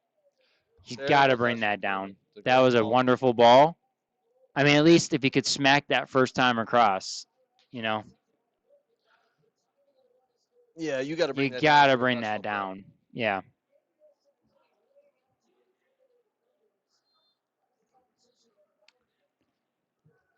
You got to keep this game 2-1 though. Like you can't like the third is the killer. And that's how it was when we played Netherlands last time. We were down 2-1 and then they gave up the third and then it was like Game boom. over. But I mean, we scored that one late in the game though. There you go, Reina. Much better start to the half than they did the game, though, so it's good Yes. to see there. Yes. Just a little bit of an adjustment in the middle, playing the ball through the middle, and I think actually just working a little bit harder. It does look like Yep. Belgium are sitting back a touch. Yep. There you go. Now Reina can go Reina on the forward. ball. I like that. They just added an extra man into the midfield, and that's all it's taken so far for them to keep possession as they move here. Yep. Get around him, Robinson. Create at least a 2v2. Belgium moving a little slow as they start to That's march not a up. bad idea. Tough ball. He kept it. Is it out? It's Offside. out of bounds. Oh, offside, yeah. Out. See, at least Reina will do that. He'll flick balls in behind for Yep. guys that are running. The Jill Ellis up there, too. Cindy Parlow Cohen. Yeah, Sydney Parlow Cohen's in there. Jill Ellis, Alex Morgan, Heather O'Reilly, Infantino. Drink. That must be on the bingo card somewhere. I know, right? Everybody take a big sippy of beer. Hopefully it's Dog and Pony Show. Big shout out, by the way, to Soccer World, soccerworld.net for all your soccer gear needs. I'm not wearing it, but I do have my Soccer World, the jersey I got at Soccer World. Yeah, the home jersey. Kind of wish they were wearing that today, but not because it would conflict like it did when they did that friendly, right? But Yeah. it's a good jersey, man. I should probably put it on or something. Maybe God, it's that a was lucky horrible, jersey. that friendly. You couldn't tell who anyone was. Oh yeah, that was terrible. They learned their lesson not to do that again, right? Well, that's probably why they told them wear the blues this time and not the red and whites. Yep. Freeman's wide open on the other side. That's a terrible ball, That's Jedi. a horrible ball, and straight into the man's chest. the problem is if he can hit that long diagonal to Freeman, he's got to try it again because like you can't just give up on it. I know he missed the one, but you got to try it again. You're a professional, man. There's a guy right in front of you. You cannot put it into his chest. Correct, exactly. Luke, this feels like a real cup tie now, boys. Tense and frantic. Belgium are tentative. Agreed. They're on their back. They're on the heels right now, on the back foot. I do think right now is what they're doing, a little possession, right? They're just trying to take that sting, kind of wear the USA down. But again, what happens when De Bruyne gets in, when they put an extra man in the middle? Yeah. Oh, my God. Wow, freeze. There you go. Read that. Oh, my Lord. No! Oh, my gosh. That's his hat trick? No, that was the sub that came on. Oh, that was the sub, right. It's 24 that scored. Freeze comes out, takes the ball in his chest, and then proceeds to give the ball away. And Belgium just slot the ball in from about 25 yards out. Nice and easy. Tim Ream's got to be able to clear that, man. Yeah. Tim Ream on his back heel, running backwards, has got to be able to clear that. Now Belgium are just going to be able to sit back. Yep. Where'd that come from? That came from playing out of the That's a long ball over the top. Watch this. Route 1 soccer. Wow. And they just let him, and Freeze reads it, and then they just say, he doesn't even get touched there. No, he doesn't. Why did he freeze? Why did he? Why clear with your right foot if you're not comfortable with your left? I think he was just going to boot the ball out of bounds. He was. And that deflected off Tim Ream. He slipped in the grass. Yeah, I think he thought he was going to get contact, and he didn't. And then, oh my gosh, I think, Tim Ream got a piece of it. He didn't get cleared all the way, though. You've got to just let. I know. That's just mistake after mistake after mistake. We are 3-1 Belgium. Yeah. Not what we were hoping for there, guys. Long way back now.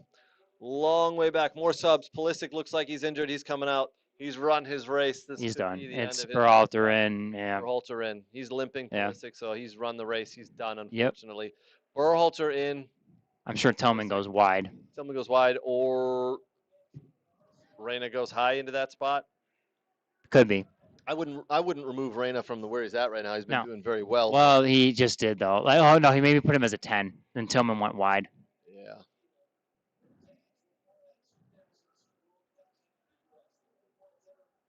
My word. Yep. That really took the wind out of our sails there. Yeah. Whew, long way back now, friends. Yep. Luke Zagorski says, Matt Freeze out, Mitch McConnell in. uh,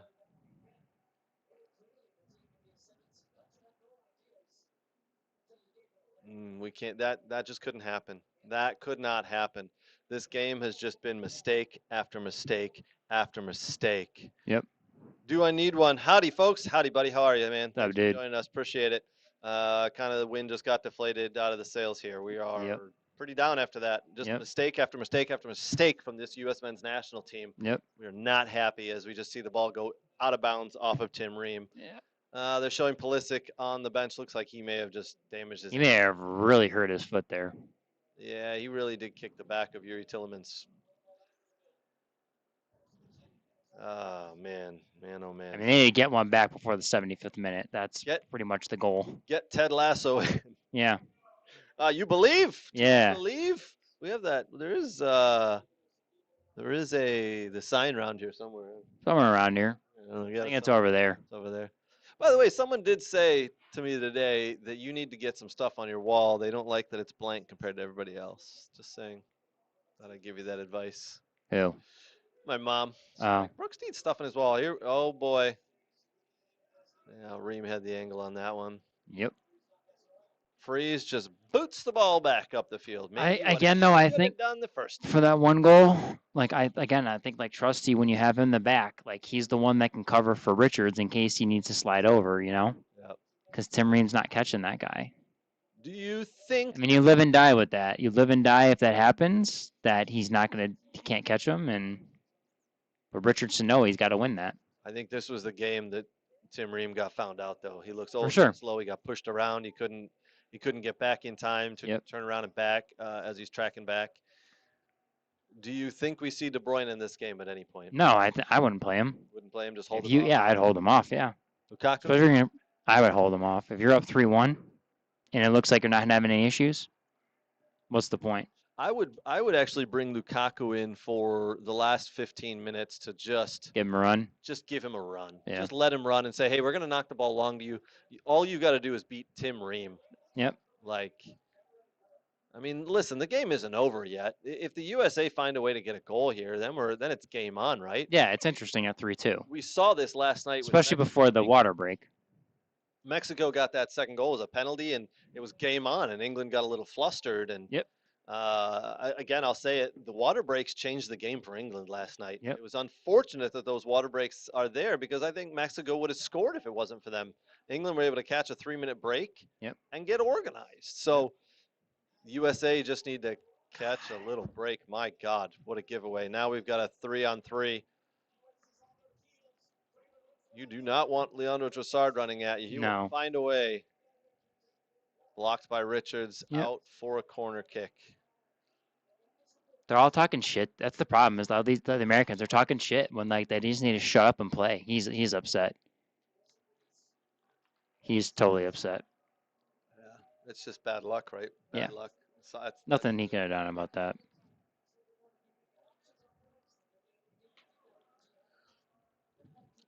Master of the dark arts, he is. Who's that? Kevin De Bruyne. Lukaku will play. Do I need one? He says he'll play.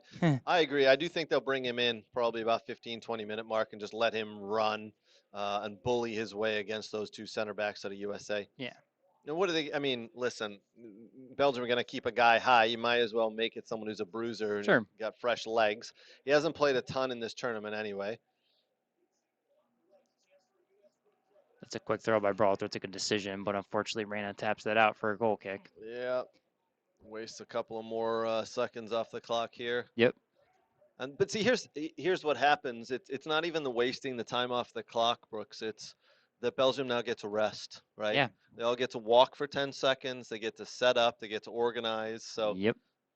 It's really important when you need a goal to not keep losing the ball, because when you don't give the team time to rest and reset, they get unorganized, they get tired, and we just let Belgium the entire game. Yep. reset themselves, Yep. catch a couple of seconds break here and there. Yep.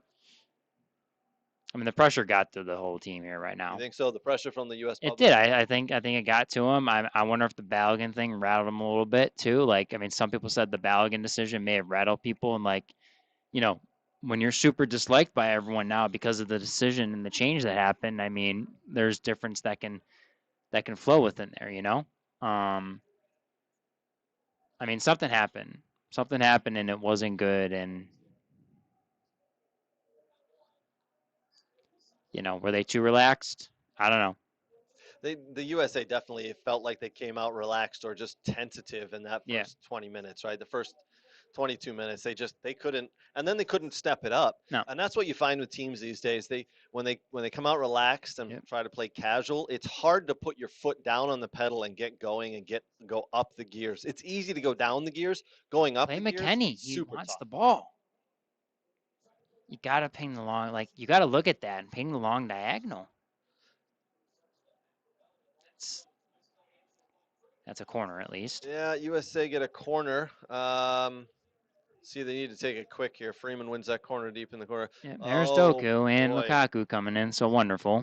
Doku and Lukaku coming in. Yeah, One of the fastest players in the world with the quickest feet, and one of the strongest players. they need a goal Holy. right now. Oh my It's gonna be rough. word!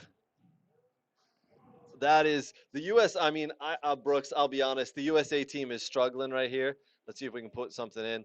And they're gonna look over and see Doku and Lukaku coming in. Yeah, well, it's a good test for Freeman. You're gonna play against guys like this in La Liga, so there's your chance to go 1v1 with them. But the entire team's just gonna go. We're exhausted.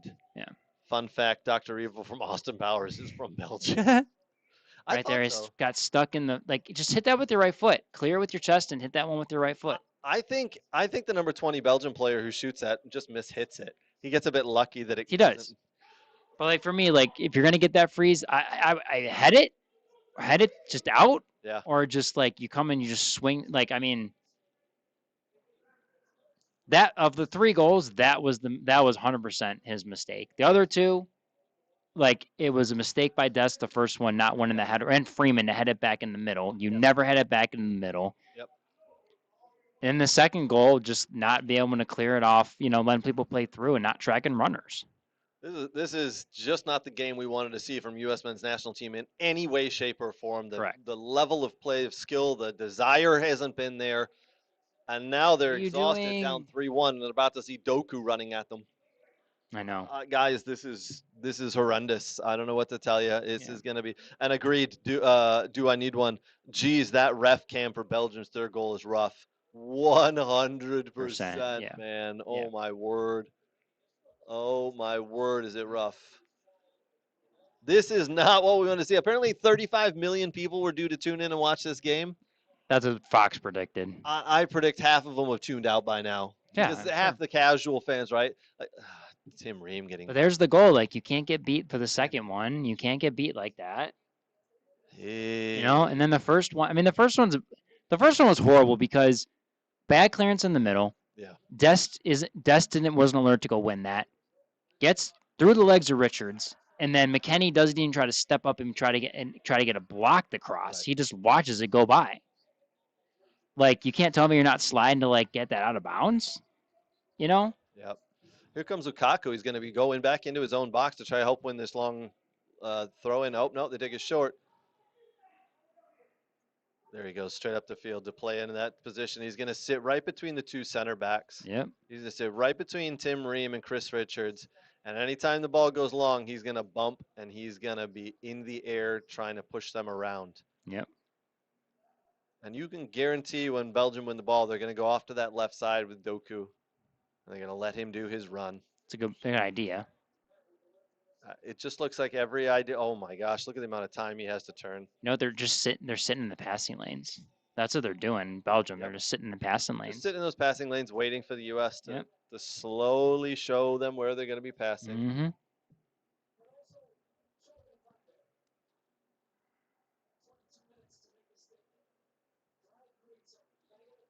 Please Don't hurt Yuri Tillemans. My Aston Villa needs him. We've already had Onana go down. All right, under the third quarter, I'm on board with these quarters now. I don't know what the hell is going on anymore with this game of soccer. We'll be right back for the fourth quarter. But listen, has there been any shots in the second half here from the U.S. men's national team? Any like serious shots that Courtois had to deal with? No. I can't remember. Like not even a 25-yarder. No. Nothing even floated into his hands. No. We had all that in the first 10 minutes or 8 minutes. We had all that, possession, all that movement, all that, hey, this looks good. Let's get Yep. something out of this. And then Yep. nothing came from it. Exactly. Just nothing came from it. Exactly.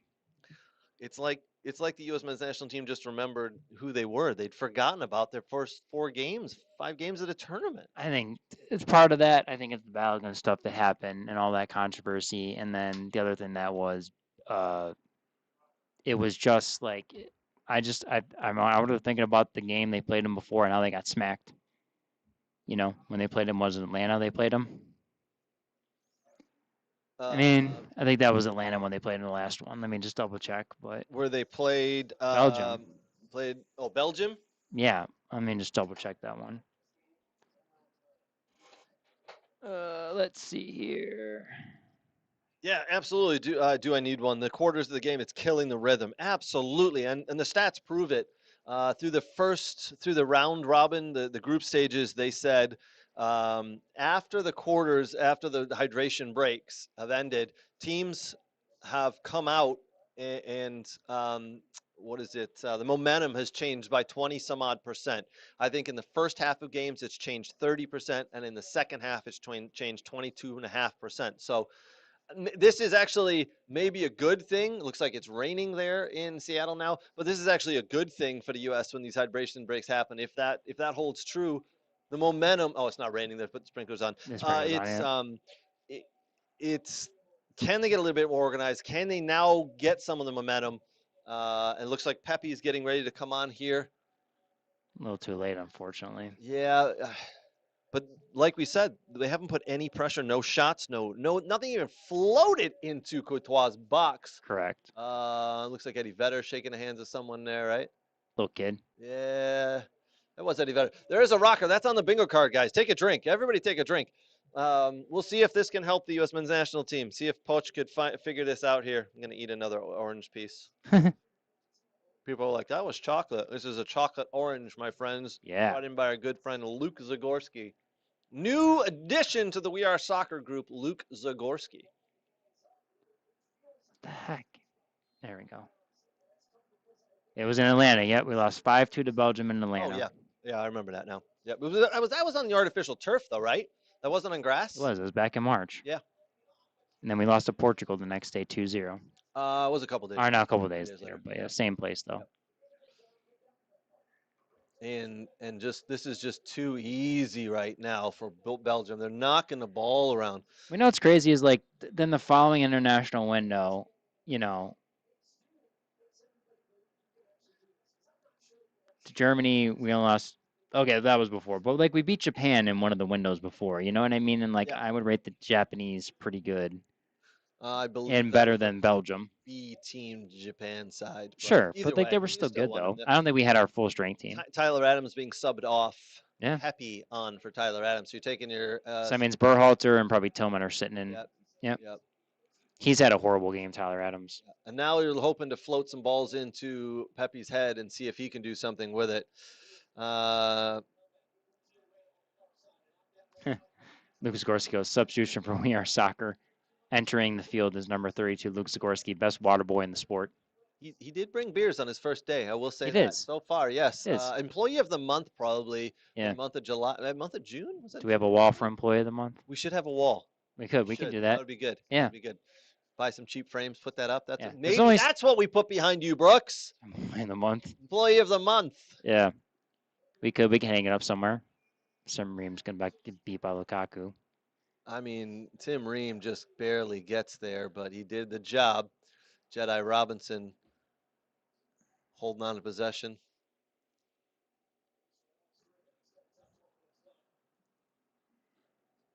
We still haven't seen much from Lukaku or Doku yet, but not much required. Obviously, they've been told, guys, go. I don't mind that ball, like Peralta does. Hanging out wide. Oh, good Lord, Luke. Guys, what do you call a Japanese war protester? Bukaki. I don't know who Is that those Jeff people are. Bezos? Jeff Bezos and his wife. I wonder if he Uh, bought that jersey off of Amazon. I don't know. Had it delivered yesterday morning. Not his old wife, his new wife. His new wife. Yeah, yeah. Yeah, They are married. Yeah, they yeah, are. yeah. They got Correct, married. they Yeah, are, yeah. yes. Second wife. Yes.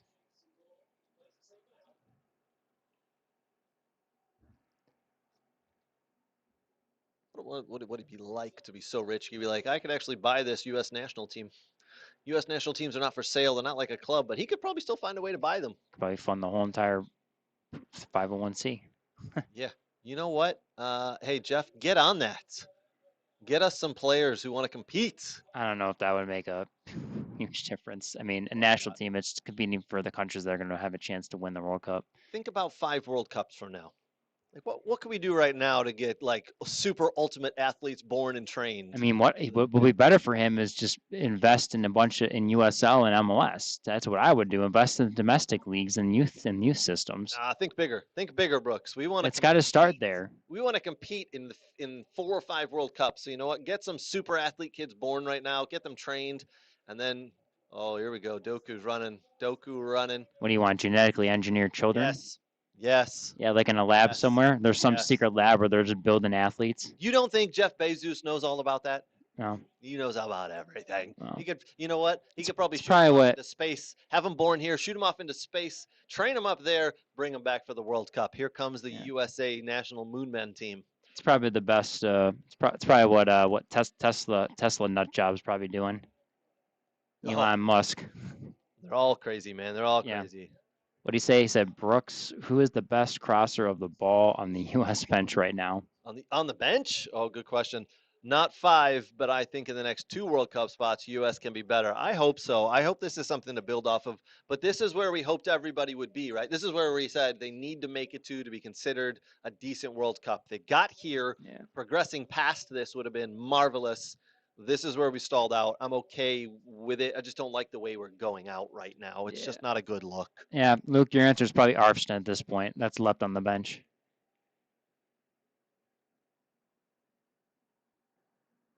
Is this So what? is this the game that was calling out for someone like a Diego Luna?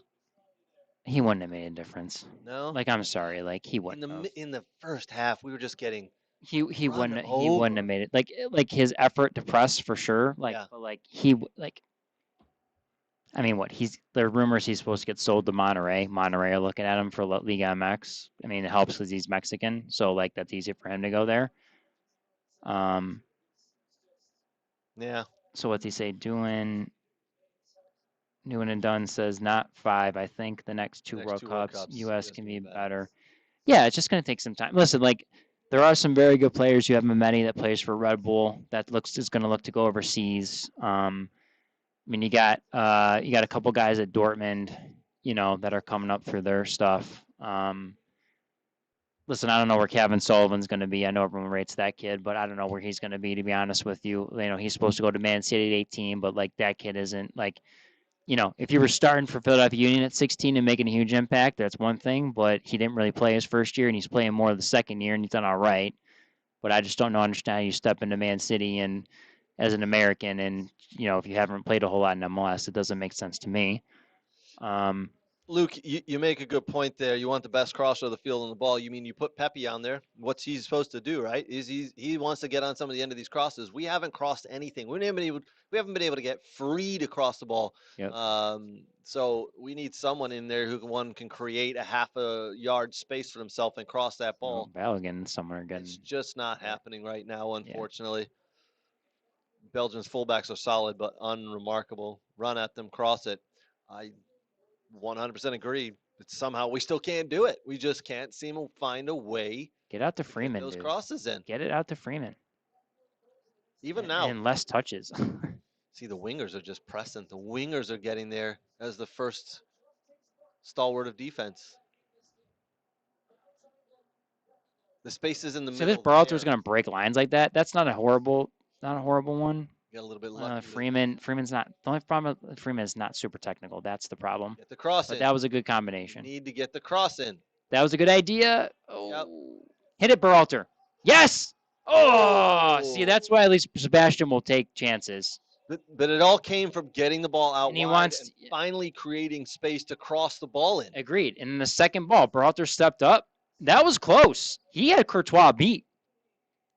I want to see that. He had Courtois beat, man. Hey, Greg Berhalter, Triple G. I know. Well, I'm sure his comments will be at something else. Oh, Ponchio didn't do this and this, like a smart ass he is. That's all right. Did you see the Coach is gonna interview? coach. See the interview where he got yeah, it was like he's doing stuff with like Fox and he's got Bradley and Arena and Berhalter and listen, man, at that point you don't criticize the coach. He was like, he needs to play Christian wide more and yada yada. I'm like, you don't say anything, dude.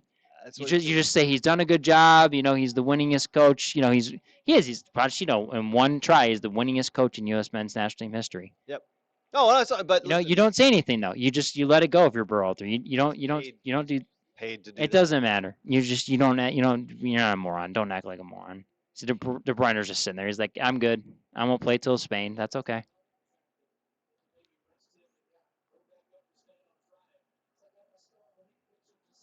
Yeah, look at that wide. Look at that cross. Yep. There's Trossard. Those two seen each other a lot in the Premier League. Good one by Robinson. There you go. Right, Go. here we go. Run. The only problem is not Probably a lot. not He has the a lot guy of who we pace. wanted to be, crossing the ball, but Ah, here we go. Pepe. We want a Balogun on the ball there, crossing it to I Pepe, not know. the other way around. I know. Now the USA is spread out. They need to get back and get compact.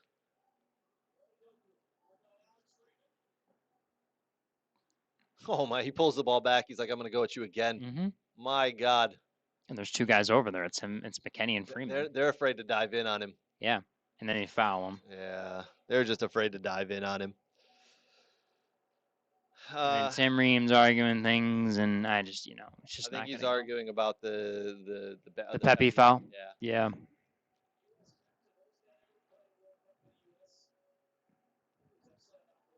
Grab them though. You can't grab them. That's definitely a foul on Weston McKinney, who just wraps his arms around Doku like he wants to give him a big old hug. Can't grab them. Just being friendly. Oh, that's interesting. I would have thought Trossard would have brought that down. Deep throw in for the U.S. in their own ends. Comes Jedi. So we got about 9 minutes left in regulation here in regular time. We'll see if they produced one good shot. Unfortunately, it didn't even really. That's a good ball from Reyna. It didn't test Quata, but here's one. Right at Quata. Right at Courtois. Finally a shot on goal, though. I know, right? Right? A little too late, unfortunately. Yep. Hey, something's coming along here. If they get one, it makes it interesting. I say if they find a way to get a goal, that's when we're really going to have a game on our hands, and who knows what's going to happen here. Yep. Belgium still do have 2 subs, as do the U.S. Play it to Freeman. Change anything? God damn it! Play it to Freeman. Shift the ball. Make them move. If you can't make them move, you're just like so easy. You just sit in the passing lanes and stand there. Do you know why we pass the ball, Brooks? To make the defenders exactly. Move. Sometimes you got to skip out a few people. Not okay. There we're finally getting the ball out wide and crossing it in. That's why we've brought Pepe in. And that delay game. More crosses and now a corner. We've won a corner. Get the big boys. Get Richards. Get Ream up there. Yep. See if we can actually win a header. And if it's not the header, win the second down. Yep. It looks like Kevin De Bruyne was sitting down on one of the coolers, but he might be getting ready to warm up and come in. I'd be surprised if they brought him in. If they need in the last couple of minutes to take control of that midfield, I think they bring him in, but he's slower these days. Not the old Kevin De Bruyne. Nope. Right into Courtois. Basket catch for Courtois. There's no one around him. That's tough going away from the goal, heading it back like that from Balogun. Just a mistake by the defender there, huh? Lets Balogun through. Yep. That is a super tough angle. It looks like he tries to go high on him and just smashes the ball. Transition, let's go. Belgium now giving the ball away in the middle of the field a little bit. Yep. They're getting a little Freeman's tired. got a release, but he's tired. That's a foul, 100%. He has the right to do that.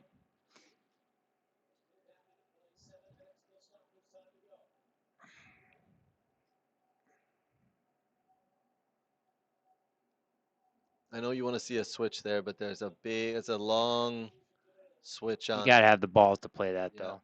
Like that should be a ball that a man should be able to hit at this level, in my opinion. The problem is you've got a defender out there and a freshly new winger on the field who's very Oh boy, that's not moving good on for you. already in the crutches and the And the brace. brace, yeah, That's an ACL. yeah. That's our throw. Yeah, Turner catching that. Switch it to Richards. Come on, stop putting your foot on the fucking ball and go. USA just I mean, if you want to win, move the ball. You know what I mean? Stop putting your foot on the ball and just play it. Move it. they seem to run out of ideas when the ball gets into the They back do. with these 3 or 4. Which is crazy though. Just if you switch the ball, at least the players move, then things happen. Since we've made some more changes, we've seen less and less of Gio Reyna, who just seems to not be on the ball at all. Yeah.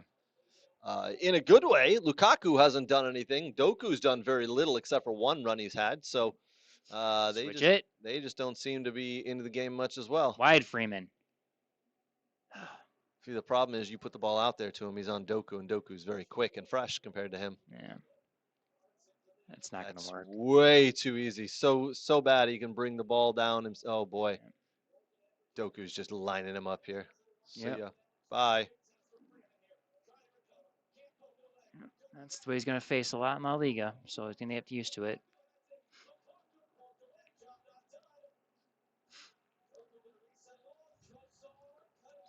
Goal for. Oh, would have been goal for. Chris Richard got it, yeah. Sorry with his left foot. Yep. Hit that really well. Yep. Need to get the ball out wide there. There you go. Yep. Create some space for yourself. Now they're looking for the big man in the middle. That was definitely going in if it wasn't for Richards in that space right there. Correct. It hit him square in the chest. Correct.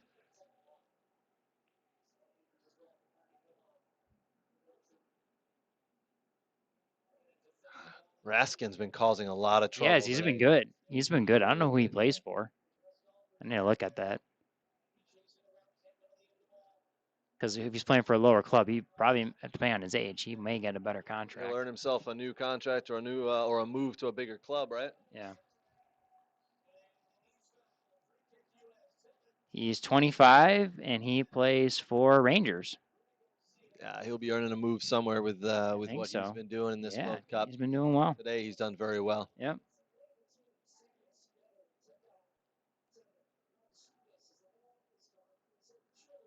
I didn't think that was a foul, to be honest, but we'll take it at the halfway line for the U.S. men's national team.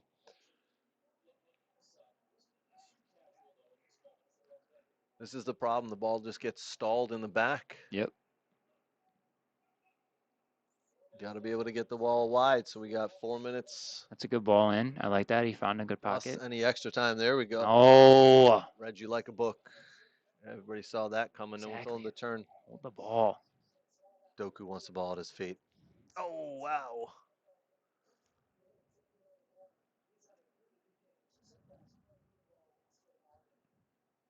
Tim Ream doing a decent job on Lukaku, by the way. This switch. That was going to be a switch if he got his leg free off all the way on the side to the Trossard there. Yep. What's with the back heel passes the U.S. men's national team defenders are doing? Good question, man. That is a great question. That's a great question. I think they're Brazilian all of a sudden. Little tricks and flicks. Someone should tell them they're down 3-1, not up 3-1. Yeah. Luke said he wasn't good for Rangers this year, Raskin. Well, Rangers weren't very good. They have multiple coaching changes and whatnot.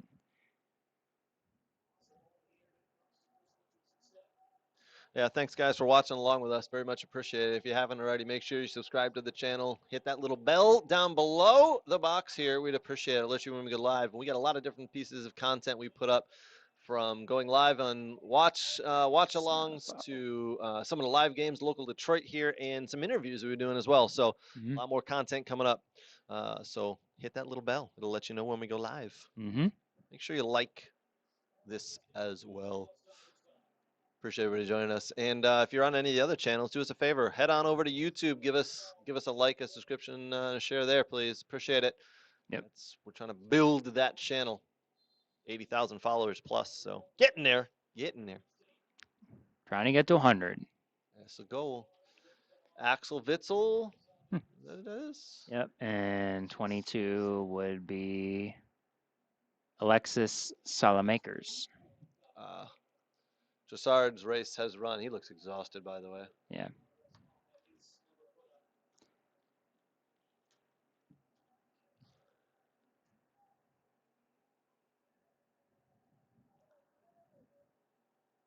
Great job by Trossard today, by the way. I thought He was good. absolutely He was good. phenomenal. Raskin was good. Yeah, taking out the two wide guys who Yeah. just Center forward did well. run their socks off Yep. against this U.S. men's national team. Mm-hmm.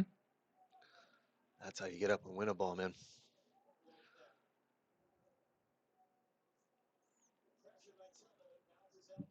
I mean, this is just a. We said it. We said it 4 years ago. It's a learning lesson for this team, right? When they went out to Dutch, but Yeah. they were manhandled by that Dutch team 4 years ago. They've been manhandled again today. Yep. By a lesser Belgium team from 2014. Yeah, I still think this Belgium team is strong, right? They I are. still think. So Oh, here there's we go, that. Jedi around the corner. No one's on the back post though. Terrible cross though. I do think this Belgian team is very strong. I just don't think they've put it all together, and who knows if they can, because they've got more games coming up, and they're going to have to put it together against Spain, who are Yep. phenomenal. And Spain, by the way, haven't let a goal in all tournament. Yep. They are good. That's going to be a game to watch Saturday or Sunday next week. Can't remember It's now. Saturday. Saturday. I know the England game's on Saturday at 5 o'clock Yep. Eastern time, so I'm gonna have to find somewhere to watch that because I'll be traveling that day.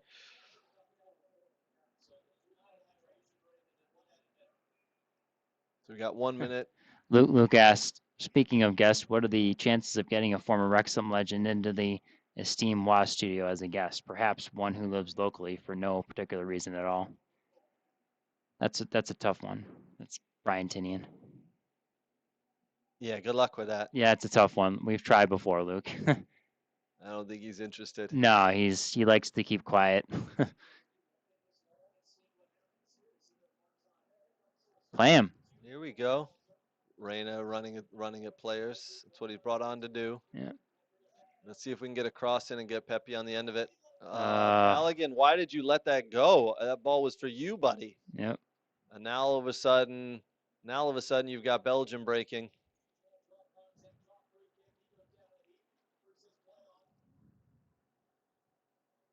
The referee just yells at Doku to get up.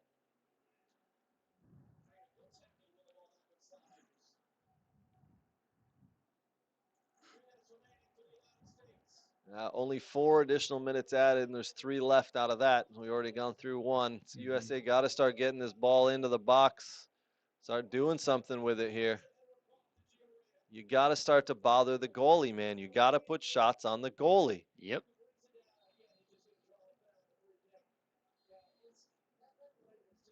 We got subs coming in here. Is that what's going on? USA bringing Hodges. Arfston and Wright. Is this officially we've given up and we're just giving these guys a couple of minutes in the World Cup match? Yes. Yeah, there goes Anthony Robinson and Balogun off for Arfston and Wright. I really would have liked to have seen Wright play a couple of minutes earlier in this, tournament. I would love to have the way he played for Coventry this year, putting the ball. I know, in me the too. net. I would like to see what he. Why? Yeah. I mean, I know it's hindsight, but would it not have been fun to see him play in this game instead of Balogun? It's hindsight 2020. I get it. Yeah, I think it would have, I think I would have brought him on instead of Pepe.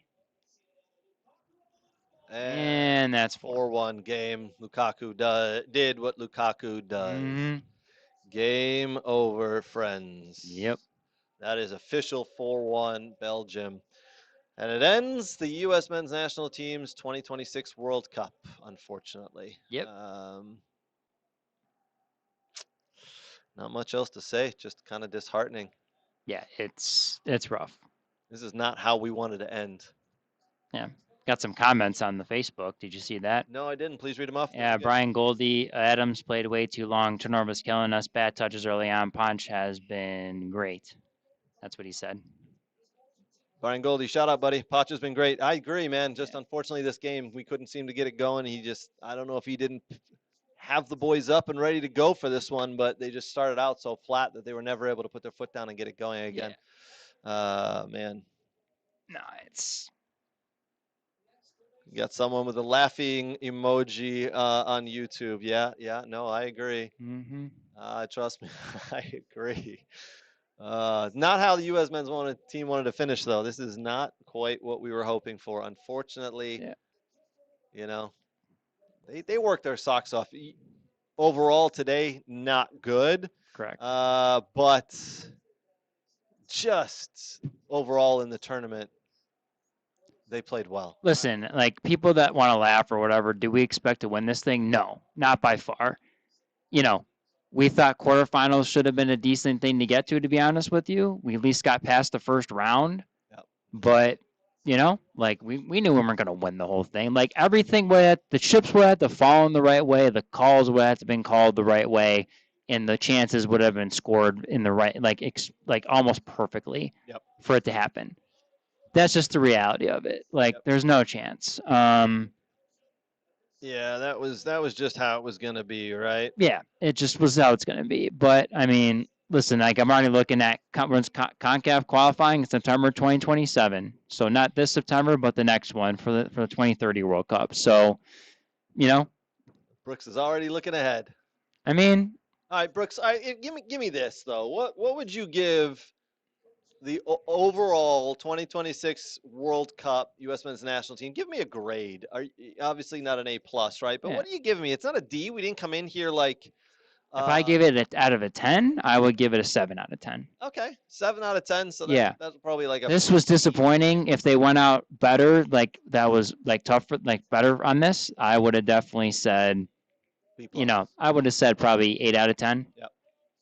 But it's 7 out of 10. Like the way they went out this way, the way they lacked, and they didn't come out, and they decided to not put their foot on the pedal for whatever reason. But I don't know. For me, like it's like at least they won that first knockout round, which is huge. Like game, they beat Bosnia, which was good. Yep. But in when you expand the World Cup to more teams, you should have an easier first round match if you win your group to play that third place team. That's better. But we need to beat teams that win groups and can and get second place in groups. That's the overall thing. And how do you do that? For me, the thing is for me, how do you do that? So domestically, the game's getting better. USL is growing. Players getting sold overseas.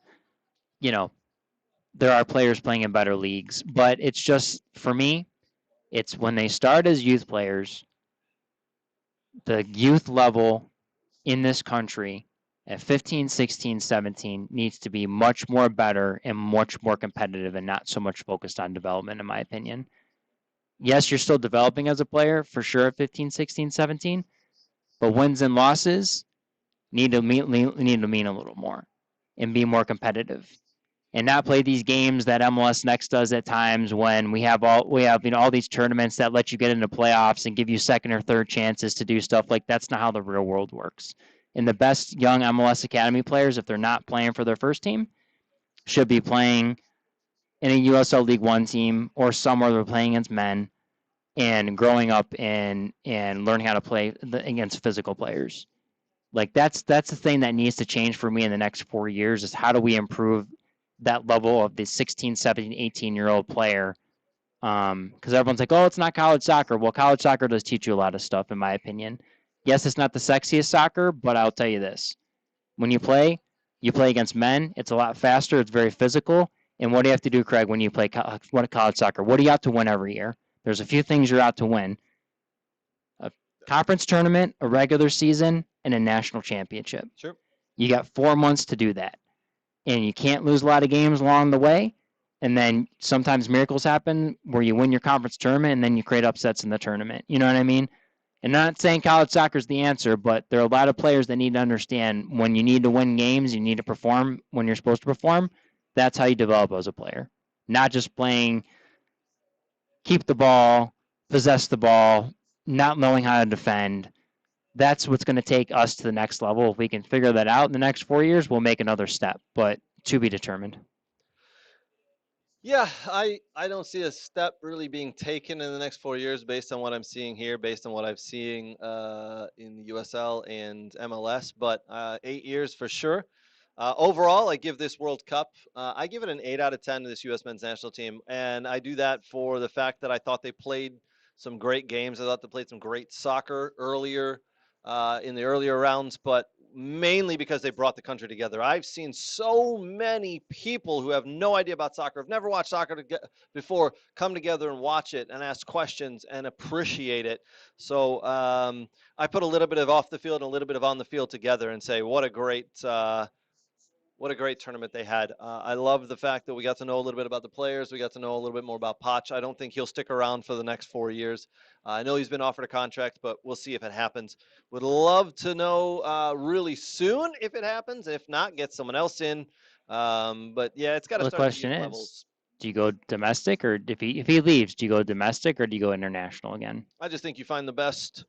Coach available. Whoever go and find a good coach. You Yeah, know, whether he is an Argentine or an Englishman or a Frenchman or someone who lives under the sea right now. Whoever's the best coach available, I don't care where he's from. If he happens to be an American, great. That's yeah. awesome, but it doesn't have to be. Do I need one? Says 7.5 for him. But U.S. men's national team crumbled against a well-formed team. Once again, second World Cup in a row. You're absolutely right. Until that happens, what's he say? Talent pool needs expanding. Establish nonprofit academy options in every state. Get more players playing and not X and 0 FIFA. You're right. 26, FIFA 26, closer alignment between semi-pro leagues and D1 college. And until that happens, stop kidding yourself. The USA wants to win a World Cup. USA isn't going to win a World Cup in the next 8, 12, 16 years. It's just not going to happen. They're so far behind. But It's again, just a good showing, and I love the fact that you united the country. There's just a long way to go, and unfortunately, the system's just set up way different than it is anywhere else in the world. what is, and like I think people don't understand this about the domestic stuff, and I've talked about this with many people that have been technical directors for clubs here in the U.S., clubs in Europe, agents, bunch of different stuff. There is more than one way to develop a player. Okay, if everyone thinks that we need to go to this European model and we have to do everything European, like that's just not how America works. Like we have universities, we have stuff that kids go to college and play.